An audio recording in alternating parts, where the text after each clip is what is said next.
Punjabi radio USA ਸੁਣ ਰਹੇ ਸਾਰੇ ਸਰੋਤਿਆਂ ਨੂੰ ਪਿਆਰ ਸਤਿਕਾਰ ਸਹਿਤ ਨਿੱਘੀ ਜਿਹੀ ਸਤਿ ਸ੍ਰੀ ਅਕਾਲ। ਸਭ ਨੂੰ ਜੀ ਆਇਆਂ ਨੂੰ ਆਖਦੇ ਹਾਂ। ਸੋ ਤੇ ਪ੍ਰੋਗਰਾਮ ਪੰਜਾਬੀ ਟੈਕ ਟਾਕ ਦੇ ਵਿੱਚ ਆਪ ਸਭ ਦਾ ਸਵਾਗਤ ਹੈ।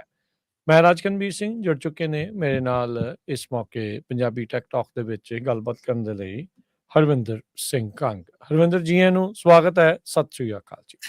ਸਤਿ ਸ਼੍ਰੀ ਅਕਾਲ। ਰਾਜਕਨਵੀਰ ਸਿੰਘ ਪੰਜਾਬੀ ਰੇਡੀਓ USA ਸੁਣਨ ਵਾਲੇ ਸਾਰੇ ਮਾਣਯੋਗ ਸਰੋਤੇ ਤੇ ਵਿਊਅਰਸ ਦਾ ਨਿੱਘਾ ਜੀ ਆਇਆਂ ਕਹਿੰਦੇ ਆ ਪ੍ਰੋਗਰਾਮ ਪੰਜਾਬੀ ਟੈਕ ਟਾਕ ਦੇ ਵਿੱਚ, ਜਿਹਦੇ ਵਿੱਚ ਅਸੀਂ ਟੈਕਨੋਲੋਜੀ ਦੇ ਬਾਬਤ ਗੱਲਾਂ ਬਾਤਾਂ ਕਰਦੇ ਹਾਂ। ਟੈਕਨੋਲੋਜੀ ਕਿਹੜੀ ਸਪੀਡ ਤੇ ਚੱਲ ਰਹੀ ਆ, ਕਿੱਦਾਂ ਚੱਲ ਰਹੀ ਆ, ਫਿਊਚਰ ਕੀ ਦੇਖ ਰਿਹਾ ਤੇ ਆਪਾਂ ਟੈਕਨੋਲੋਜੀ ਨੂੰ ਆਪਣੇ ਰੋਜ਼ਮਰਾ ਦੀ ਜ਼ਿੰਦਗੀ ਦੇ ਵਿੱਚ ਕਿੱਦਾਂ ਵਰਤ ਸਕਦੇ ਆ। ਰਾਜਕਰਨ ਆਪਾਂ ਗੱਲਾਂ ਬਾਤਾਂ ਕਰਦੇ ਤੇ ਮੈਂ ਸੋਚਦਾ ਸੀ ਕਿ ਜੀ ਆਪਾਂ ਸਾਰੀਆਂ ਟੈਕਨੋਲੋਜੀਜ਼ ਦੀ ਵੈਸੇ ਗੱਲ ਕਰਦੇ ਹਾਂ, ਪਰ ਕਿਉਂਕਿ ਆਰਟੀਫਿਸ਼ੀਅਲ ਇੰਟੈਲੀਜੈਂਸ ਨੇ ਕਾਫੀ ਜਿਹੜਾ ਜ਼ੋਰ ਫੜਿਆ ਹੋਇਆ ਪਿਛਲੇ ਕੁਝ ਸਾਲਾਂ ਤੋਂ, ਆਲਮੋਸਟ ਉਦੋਂ ਦਾ ਹੀ ਕਹਿ ਲਓ ਜਦੋਂ ਦਾ ਟਾਕ ਸ਼ੋ ਸ਼ੁਰੂ ਕੀਤਾ ਹੋਇਆ 3 ਸਾਲ ਤੋਂ, ਤੇ ਉਸ ਤੋਂ ਬਾਅਦ ਦਿਨ ਬ ਦਿਨ ਜਦੋਂ ਅਸੀਂ ਟੈਕਨੋਲੋਜੀ ਦੀ ਖਬਰਾਂ ਪੜ੍ਹਦੇ ਹਾਂ ਤੇ ਕੋਈ ਖਬਰ ਦੂਜੀ ਤੀਜੀ ਖਬਰ ਜਿਹੜੀ ਹੁੰਦੀ ਹੈ ਉਹ ਆਰਟੀਫਿਸ਼ੀਅਲ ਇੰਟੈਲੀਜੈਂਸ ਦੇ ਨਾਲ ਸੰਬੰਧਿਤ ਹੁੰਦੀ ਹੈ। ਭਾਵੇਂ ਲੇ ਆਫ ਹੋ ਗਏ ਬਹੁਤ ਜ਼ਿਆਦਾ, ਭਾਵੇਂ ਆਟੋਮੇਸ਼ਨ ਹੋ ਗਈ, ਜਿੱਦਾਂ ਤੁਸੀਂ ਮਰਜ਼ੀ ਕਰ ਲਓ, ਹਰ ਜਗ੍ਹਾ ਦੇ ਉੱਪਰ AI ਹੀ ਹੋਇਆ ਪਿਆ। ਤੇ ਕਈ ਆਪਣੇ ਟਾਕ ਸ਼ੋ ਜਿਹੜੇ ਆ ਉਹ ਭਾਵੇਂ ਟੈਕ ਟਾਕ ਆ ਪਰ AI ਦੇ ਟਾਕ ਸ਼ੋ ਹੀ ਬਣ ਜਾਂਦੇ ਆ।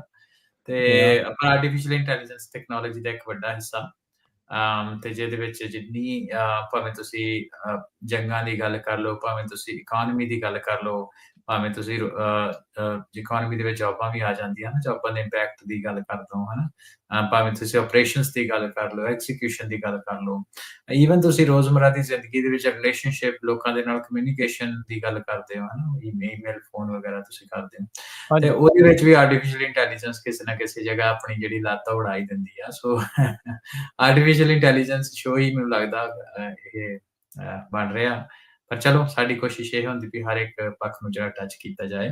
ਸੋ ਇੱਕ ਵਾਰੀ ਫਿਰ ਤੋਂ ਬਹੁਤ ਬਹੁਤ ਸਵਾਗਤ ਹੈ ਆਪਣੇ ਸਾਰੇ ਸਰੋਤਿਆਂ ਦਾ ਪੰਜਾਬੀ ਟੈਕ ਟਾਕ ਦੇ ਵਿੱਚ। ਨਿੱਘਾ ਜੀ ਆਇਆਂ। ਬਿਲਕੁਲ ਹਰਵਿੰਦਰ, ਕੋਈ ਦੋ ਰਾਵਾਂ ਨਹੀਂ, ਭੱਜ ਨਹੀਂ ਸਕਦੇ ਨਾ ਹੁਣ AI ਤੋਂ। ਗੱਲ ਤੇ ਆ AI is here to stay ਜਿੱਦਾਂ ਆਖਦੇ ਆ, ਤੇ ਉਸ ਤੋਂ ਬਗੈਰ ਹੁਣ ਗੁਜ਼ਾਰਾ ਵੀ ਨਹੀਂ ਆ। ਤੇ ਬਸ ਇਹ ਆ ਵੀ ਉਹਦੇ ਨਾਲ ਹੀ ਚੱਲਣਾ ਪੈਣਾ ਆ। ਸੋ ਸਾਰਾ ਕੁਛ ਉਸੇ ਤਰੀਕੇ ਦੇ ਨਾਲ ਵਾਪਰ ਰਿਹਾ ਆ, ਉਹ ਹੋ ਰਿਹਾ ਆ। ਤੇ ਚਲੋ ਆਪਾਂ ਕੋਸ਼ਿਸ਼ ਕਰਦੇ ਹਾਂ ਵੀ ਆਪਣੀ ਜਿਹੜੀ ਭਾਈਚਾਰਾ, ਆਪਣੀ ਜਿਹੜੀ ਕਮਿਊਨਿਟੀ ਆ, ਉਹਨਾਂ ਨੂੰ ਇਸ ਦਾ ਪਤਾ ਲੱਗਦਾ ਰਵੇ ਤੇ ਆਪਾਂ ਇਸ ਤੋਂ ਕੁਛ ਨਾ ਕੁਛ ਸਿੱਖ ਲਈਏ, ਚੰਗੇ ਰਵਾਂਗੇ। ਨਹੀਂ ਤਾਂ ਫਿਰ ਜੇ ਪਿੱਛੇ ਰਹਿ ਗਏ ਤਾਂ ਫਿਰ ਪਿੱਛੇ ਹੀ ਰਹਿ ਜਾਂਦੇ ਹੁੰਦੇ। ਆਪਾਂ ਬਸ ਇਹ ਪਿੱਛੇ ਰਹਿ ਕੇ ਕੀ ਵਾਪਰਿਆ ਤੇ ਕੀ ਜਿਹੜਾ ਉਹ ਹੁੰਦਾ ਆ।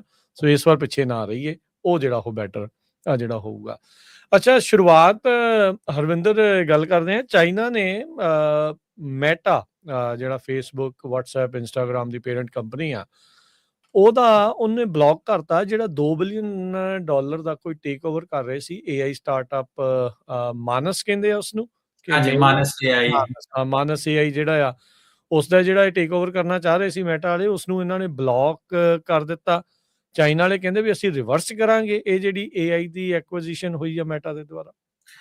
ਹਾਂਜੀ, ਸੋ ਸਾਰੇ ਤੋਂ ਪਹਿਲਾਂ ਆਪਾਂ ਇਹ ਗੱਲ ਕਰ ਲੈਂਦੇ ਵੀ ਇੰਪੋਰਟੈਂਟ ਕੀ ਆ, ਇਹ ਮਾਨਸ AI ਹੈ ਕੀ ਆ। ਬੜੀ ਪਪੂਲਰ ਐਪ ਹੋਈ ਆ ਕਿਉਂਕਿ ਇਹ ਦੁਨੀਆ ਦਾ ਪਹਿਲਾ ਜਨਰਲ AI ਏਜੰਟ ਜਿਹੜਾ ਉਹ ਮੰਨਿਆ ਗਿਆ। AI artificial intelligence agent. ਉਹ ਦੱਸ ਦਿੰਦੇ ਕਿ ਏਜੰਟ ਤੇ ਚੈਟ GPT ਵਗੈਰਾ ਜਿਹੜੇ ਇਹਨਾਂ ਦੇ ਵਿੱਚ ਫਰਕ ਕੀ ਹੁੰਦਾ। ਚੈਟ GPT ਵਿੱਚ ਰਾਜਕਨ ਤੁਸੀਂ ਜਾਂ ਜੈਮੀਨਾਈ ਜਾਂ ਹੋਰ ਕਲਾਊਡ, ਇਹਨਾਂ ਦੇ ਵਿੱਚ ਕੀ ਹੈ, ਤੁਸੀਂ ਜਾਣਦੇ ਹੋ ਕੋਈ ਕੁਐਸਚਨ ਪੁੱਛਦੇ ਹੋ ਤੇ ਉਹ ਤੁਹਾਡੇ ਸਵਾਲ ਦਾ ਜਵਾਬ ਦੇ ਦਿੰਦਾ ਤੇ ਪ੍ਰੌਂਪਟ ਬੇਸਡ ਹੁੰਦਾ। ਪਰ ਜਿਹੜੇ ਏਜੰਟ ਹੁੰਦੇ ਆ, ਏਜੰਟ ਆਟੋਨੋਮਸਲੀ ਕੰਮ ਕਰ ਲੈਂਦੇ ਆ, ਮਤਲਬ ਆਪਣੇ ਆਪ ਕੰਮ ਕਰ ਲੈਂਦੇ। ਮਿਸਾਲ ਦੇ ਤੌਰ ਦੇ ਉੱਤੇ ਜੇ ਤੁਸੀਂ ਕਹੋ ਵੀ ਮੈਂ ਜੀ ਸਿੱਖ ਹਿਸਟਰੀ 18ਵੀਂ ਸਦੀ ਦੇ ਉੱਤੇ ਮੈਂ ਕੋਈ ਵੈਬਸਾਈਟ ਬਣਾਉਣੀ ਹੈ ਨਾ, ਉਹਦੇ ਵਿੱਚ ਰਾਜਕਰਨ ਕੀ ਹੋਊਗਾ ਕਿ ਮਾਨਸ AI ਦੇ ਕੋਲ ਇੰਨੀ ਸਮਰੱਥਾ ਤੇ ਕੈਪੇਬਿਲਿਟੀ ਹੈ ਕਿ ਉਹ ਟੌਪਿਕ ਨੂੰ ਪੂਰਾ ਰਿਸਰਚ ਕਰਕੇ ਤੇ ਉਹਨੂੰ ਐਨਾਲਿਸਿਸ ਕਰਕੇ ਉਹਦੀਆਂ ਮੇਬੀ ਕੁਛ ਪਿਕਚਰਸ, ਪੇਂਟਿੰਗਸ ਕੁਛ ਆਪ ਜਨਰੇਟ ਕਰਕੇ ਤੇ ਉਹ ਤੁਹਾਡੀ ਪੂਰੀ ਦੀ ਪੂਰੀ ਜਿਹੜੀ ਵੈਬਸਾਈਟ ਉਹ ਡਿਪਲੋਏ ਕਰ ਦਿੰਦਾ। ਆਫ ਕੋਰਸ ਵੈਬਸਾਈਟ ਉਦਾਂ ਦੀ ਨਹੀਂ ਹੋਊਗੀ ਜਿੱਦਾਂ ਦੀ ਤੁਸੀਂ ਕਹਿ ਰਹੇ ਹੋ, ਪਰ ਕਹਿੰਦੇ ਗੱਲ ਇਹ ਆ ਕਿ ਤੁਸੀਂ ਕਿੱਥੇ ਇੱਕ ਪ੍ਰੌਂਪਟ ਨਾਲ ਜਾਣਕਾਰੀ ਲੈਂਦੇ ਹੋ। ਤੇ ਮਾਨਸ AI ਕੀ ਆ ਕਿ ਏਜੰਟਿਕ ਜਿਹੜਾ ਏਜੰਟ ਕੈਪੇਬਿਲਿਟੀ ਉਹਦੇ ਕੋਲ ਹੈਗੀ ਆ, ਏਜੰਟਿਕ ਕੈਪੇਬਿਲਿਟੀ, ਜਿਹਦੇ ਨਾਲ ਉਹ ਮੋਟਾ ਜਿਹਾ ਉਹਨੂੰ ਤੁਸੀਂ ਅੰਦਾਜ਼ਾ ਦੇ ਦਿਓ ਤੇ ਉਹਨੇ ਜਿੰਨੇ ਉਹਦੇ ਟਾਸਕ ਹੈਗੇ ਉਹਨੂੰ ਛੋਟੇ ਲੈਵਲ ਵਿੱਚ ਬ੍ਰੇਕ ਡਾਊਨ ਕਰਕੇ ਉਹਦੇ ਇੰਡੀਵਿਜੂਅਲ ਏਜੰਟ ਬਣਾ ਕੇ ਤੇ ਉਹਨੂੰ ਉਹ ਸਾਰੇ ਦੇ ਸਾਰੇ ਜਿਹੜੇ ਟਾਸਕ ਆ ਉਹਨੂੰ ਐਗਜ਼ੀਕਿਊਟ ਕਰਨ ਦੀ ਸਮਰੱਥਾ ਰੱਖਦਾ।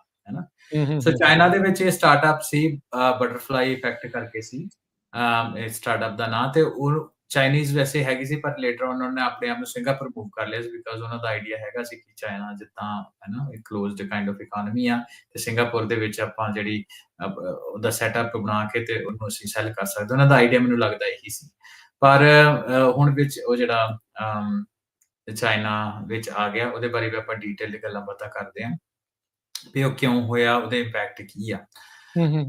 ਰਾਜਕਰਨ ਤੁਸੀਂ ਇਹਦੇ ਤੋਂ ਆਪਾਂ ਜਿਹੜੀ ਟੌਪਿਕ ਜਿਹੜੀ ਉੱਤੇ ਦੁਬਾਰਾ ਜਾਂਦੇ ਆ ਕਿ ਜਿਹੜੀ ਆਟੋਮੇਸ਼ਨ ਦੀ ਹੁਣ ਤਾਂ ਕਾਫੀ ਏਜੰਟਸ ਜਿਹੜੇ ਆ ਗਏ ਆ, ਪਰ ਮਾਨਸ ਦੇ ਪਹਿਲਾਂ ਹੋਣ ਕਰਕੇ ਉਹਨੇ ਛੇਤੀ ਦੇ ਨਾਲ ਜਿਹੜੀ ਪਪੂਲੈਰਿਟੀ ਲੈ ਲਈ, ਹੈਨਾ। ਤੇ ਉਹ ਤੋਂ ਬਾਅਦ ਇਹ ਆ ਕਿ ਜਿਹੜੇ ਲੋਕਾਂ ਨੇ ਉਹਨੂੰ ਯੂਜ਼ ਕੀਤਾ, ਮੈਂ ਵੀ ਯੂਜ਼ ਕੀਤਾ, ਤੇ ਉਹ ਇਸ ਚੀਜ਼ ਤੋਂ ਸਹਿਜ ਅੰਦਾਜ਼ਾ ਲਾ ਸਕਦੇ ਕਿ ਉਹਦੀ ਜਿਹੜੀ ਰਿਸਰਚ ਹੈਗੀ ਆ ਉਹ ਇੱਕ ਬਹੁਤ ਫੋਕਸਡ ਜਾਂ ਛੋਟੇ ਲੈਵਲ ਦੇ ਲਈ ਰਿਸਰਚ ਨਹੀਂ ਹੈਗੀ। ਰਿਸਰਚ ਦਾ ਦਾਇਰਾ ਬਹੁਤ ਜ਼ਿਆਦਾ ਵੱਡਾ, ਹੈਨਾ। ਅਲੀ ਜਦੋਂ ਇੱਕ ਰਿਸਰਚ ਕਰਦਾ, ਉਹਦੇ ਨਾਲ ਹੀ ਉਹ ਕਿੰਨੇ ਜ਼ਿਆਦਾ ਏਜੰਟਸ ਜਿਹੜੇ ਉਹ ਡਿਪਲੋਏ ਕਰਦਾ ਵੀ ਵੱਖ-ਵੱਖ ਪੱਖਾਂ ਤੋਂ ਇਸ ਚੀਜ਼ਾਂ ਦੀ ਤੁਸੀਂ ਰਿਸਰਚ ਕਰਕੇ ਸਾਹਮਣੇ ਲੈ ਕੇ ਆਓ ਸਾਈਮਲਟੇਨੀਅਸਲੀ, ਹੈਨਾ। ਆਫ ਕੋਰਸ ਜਦੋਂ ਤੁਸੀਂ ਸਾਈਮਲਟੇਨੀਅਸਲੀ ਰਨ ਕਰਦੇ ਹੋ ਕਿਸੇ ਕੰਮ ਨੂੰ ਵੀ, ਤੇ ਉਹਦਾ ਜਿਹੜਾ ਦਾਇਰਾ ਬਹੁਤ ਜ਼ਿਆਦਾ ਵੱਡਾ ਹੁੰਦਾ, ਤੇ ਉਹਦੇ ਨਾਲ ਦੀ ਨਾਲ ਗੱਲ ਉੱਥੇ ਨਹੀਂ ਮੁੱਕਦੀ। ਇਹ ਹੈ ਕਿ ਉਹਦੇ ਜਿਹੜੇ ਪਰਫਾਰਮੈਂਸ ਤੇ ਜਿਹੜੇ ਬੈਂਚਮਾਰਕ ਸੀ ਜਦੋਂ ਉਹਦੀ ਅਸੈਸਮੈਂਟ ਹੋਈ ਮਾਨਸ ਦੀ, ਤੇ ਉਹ ਜਿਹੜੇ ਐਗਜ਼ਿਸਟਿੰਗ ਵੱਡੇ-ਵੱਡੇ AI ਮਾਡਲ ਸੀ, ਜਿਨ੍ਹਾਂ ਦੇ ਵਿੱਚ ਓਪਨ AI ਹੋ ਗਏ, ਹੈਨਾ, ਉਹਨਾਂ ਨੂੰ ਰੀਅਲ ਵਰਲਡ ਪ੍ਰੋਬਲਮ ਨੂੰ ਸੋਲਵ ਕਰਨ ਦੇ ਵਿੱਚ ਰਾਜਕਰਨ ਉਹਨਾਂ ਨੂੰ ਉਹਨੇ ਪਛਾੜ ਦਿੱਤਾ। ਸੋ ਉਸ ਤੋਂ ਬਾਅਦ ਜਦੋਂ ਐਡੀ ਵੱਡੀ, ਹੈਨਾ, ਕਿਉਂਕਿ ਗੱਲ ਇਹ ਹੈ ਕਿ ਇੱਥੇ ਕੱਲੀ ਗੱਲ ਮਾਡਲ ਦੀ ਕੈਪੇਬਿਲਿਟੀ ਦੀ ਨਹੀਂ ਆਉਂਦੀ। ਗੱਲ ਇਹ ਹੈ ਕਿ ਮੰਨ ਲਓ ਤੁਹਾਡੇ ਕੋਲ ਟੈਕਨੋਲੋਜੀ ਕੋਈ ਲਾਰਜ ਲੈਂਗੁਏਜ ਮਾਡਲ ਹੈ, ਟੈਕਨੋਲੋਜੀ ਤੁਹਾਡੇ ਕੋਲ ਬਹੁਤ ਤਗੜੀ ਆ, ਪਰ ਉਹਨੂੰ ਤੁਸੀਂ ਡਿਪਲੋਏ ਕਿੱਦਾਂ ਕਰਦੇ ਹੋ ਨਾ, ਉਹ ਬਹੁਤ ਮੈਟਰ ਕਰਦਾ ਵੀ ਕਿੱਥੇ ਤੁਸੀਂ 5 ਪੈਰਲਲ ਰਨ ਕਰਦੇ ਹੋ, ਸਿੰਗੂਲਰ ਰਨ ਕਰਦੇ ਹੋ, ਉਹਨਾਂ ਦੀ ਜਿਹੜੀ ਆਊਟਪੁੱਟ ਆਉਂਦੀ ਉਹਨੂੰ ਕਿੱਦਾਂ ਸਿੰਥੇਸਾਈਜ਼ ਕਰਦੇ ਹੋ, ਉਹਨੂੰ ਕਿੱਦਾਂ ਤੁਸੀਂ ਐਨਾਲਿਸਿਸ ਕਰਕੇ ਉਹ ਚ ਇਨਫੋਰਮੇਸ਼ਨ ਕਿੱਦਾਂ ਫਿਲਟਰ ਕਰਦੇ, ਪੂਰੇ ਦਾ ਪੂਰਾ ਇੱਕ ਇਨਫਰਾਸਟ੍ਰਕਚਰ ਹੁੰਦਾ। ਉਹ ਇਹਨਾਂ ਰਾਜਕਰਨ ਕਾਫੀ ਵਧੀਆ ਤਰੀਕੇ ਦੇ ਨਾਲ ਇਹਨਾਂ ਡਿਪਲੋਏ ਕੀਤਾ, ਤੇ ਉਹਦੇ ਕਰਕੇ ਇਹਦੀ ਜਿਹੜੀ ਕੈਪੇਬਿਲਿਟੀ ਤੇ ਸਮਰੱਥਾ ਵਾ, ਉਹਨੂੰ ਛੇਤੀ ਇਹਨੇ ਗੂਗਲ ਨੇ, ਮਾਫੀ ਚਾਹੁੰਦਾ, ਮੈਟਾ ਨੇ ਉਹਨੂੰ ਦੇਖ ਲਿਆ। ਸੋ ਜਦੋਂ ਮੈਟਾ ਨੇ ਰਾਜਕਰਨ ਉਹਨੂੰ ਦੇਖਿਆ, ਤੇ ਮੈਟਾ ਨੇ ਤਕਰੀਬਨ ਮੰਨਿਆ ਜਾਂਦਾ ਕਿ $2 ਬਿਲੀਅਨ ਇਹਨੇ ਸਪੈਂਡ ਕੀਤਾ ਉਹਦੇ ਉੱਤੇ, ਤੇ $2 ਬਿਲੀਅਨ ਦੀ ਉਹਦੀ ਐਕੁਜੀਸ਼ਨ ਕੀਤੀ, ਹੈਨਾ। ਹੁਣ ਐਕੁਜੀਸ਼ਨ ਹੋਈ ਆ ਉਹਦੀ, ਤੇ ਉਹਦੇ ਨਾਲ ਫਿਰ ਤੁਹਾਨੂੰ ਪਤਾ ਹੈ ਕਿ ਯੂਐਸ ਤੇ ਚਾਈਨਾ ਦੀ ਅੱਜ ਕੱਲ੍ਹ ਇੱਕ ਹਿਸਾਬ ਨਾਲ ਇਨਡਾਇਰੈਕਟਲੀ ਜਿਹੜੀ ਆ ਵਾਰ ਚੱਲਦੀ ਪਈ ਆ, ਤੇ ਉਹਦਾ ਰੌਲਾ ਨਾਲ ਹੀ ਇਹ ਪੈਣਾ ਸ਼ੁਰੂ ਹੋਇਆ ਕਿ ਚਾਈਨਾ ਨੇ ਕਿਹਾ ਵੀ ਆਪਾਂ ਇਸ ਐਕੁਜੀਸ਼ਨ ਨੂੰ ਰੋਕਾਂਗੇ। ਠੀਕ ਹੈ। ਤੇ ਉਸ ਤੋਂ ਬਾਅਦ ਉਹਦਾ ਕਾਰਨ ਕੀ ਦੱਸੇ ਗਏ? ਕਾਰਨ ਦੱਸੇ ਗਏ ਜਿਹੜੇ ਯੂਐਸ ਚਾਈਨਾ ਨੂੰ, ਚਲੋ ਕਾਰਨ ਆਪਾਂ ਇੱਕ ਸਾਈਡ ਦੇ ਉੱਤੇ ਵੀ ਰੱਖਦੇ ਹਾਂ, ਮੋਟੇ ਤੌਰ ਦੇ ਉੱਤੇ ਸਾਨੂੰ ਪਤਾ ਵੀ ਯੂਐਸ ਤੇ ਚਾਈਨਾ ਦਾ ਜਿਹੜਾ ਟੈਕਨੋਲੋਜੀ ਦੇ ਉੱਤੇ ਇੱਕ ਬਹੁਤ ਜ਼ਿਆਦਾ ਇੱਕ ਦੂਜੇ ਨਾਲ ਸਿੰਘ ਇਹਨਾਂ ਦੇ ਫਸੇ ਹੋਏ ਆ, for the lack of better word. ਤੇ ਯੂਐਸ ਨੇ ਜਿਹੜਾ ਬਲੈਕਵੈਲ ਪ੍ਰੋਸੈਸਰ ਹੈਗੇ ਸੀ, ਬਲੈਕਵੈਲ ਚਾਈਨਾ ਨੂੰ ਸੈਂਡ ਕਰਨ ਦੇ ਉੱਤੇ ਰੋਕ ਲਾਈ ਹੋਈ ਸੀ, ਭਾਵੇਂ ਉਹ ਟਰੰਪ ਐਡਮਿਨਿਸਟ੍ਰੇਸ਼ਨ ਸੀ, ਭਾਵੇਂ ਪੁਰਾਣੀ ਬਾਈਡਨ ਐਡਮਿਨਿਸਟ੍ਰੇਸ਼ਨ ਸੀ, ਦੋਹਾਂ ਨੇ ਸੇਮ ਕੰਮ ਕੀਤਾ ਕਿ ਐਨਵੀਡੀਆ ਦੇ ਜਿਹੜੇ ਜੀਪੀਯੂਜ਼ ਆ ਤੁਸੀਂ ਚਾਈਨਾ ਨੂੰ ਸੈਲ ਨਹੀਂ ਕਰ ਸਕਦੇ, ਚਾਹੁੰਦੇ ਚਾਈਨਾ ਅੱਗੇ ਨਾ ਵਧੇ, ਹੈ ਨਾ। ਸੋ ਸਿਮਿਲਰ ਜੋ ਵਰਡਿੰਗ ਯੂਐਸ ਤੋਂ ਆਈ, ਉਹੀ ਵਰਡਿੰਗ ਚਾਈਨਾ ਤੋਂ ਆਪਾਂ ਨੂੰ ਦੇਖਣ ਡਏ ਹੁਣ ਆਪਾਂ, ਕਿ ਨੈਸ਼ਨਲ ਸਿਕਿਉਰਿਟੀ ਕੰਸਰਨ ਹੋਏ, ਕਹਿੰਦੇ ਆ ਕਿ ਸਾਡਾ ਜਿਹੜਾ ਐਡਵਾਂਸ AI ਟੈਕਨੋਲੋਜੀ ਹੈ ਤੇ ਉਹਦੇ ਨਾਲ ਸੰਬੰਧਿਤ ਜਿਹੜਾ ਟੈਲੈਂਟ ਹੈ ਯੂਐਸ ਵਿੱਚ ਚਲਿਆ ਨਾ ਜਾਏ।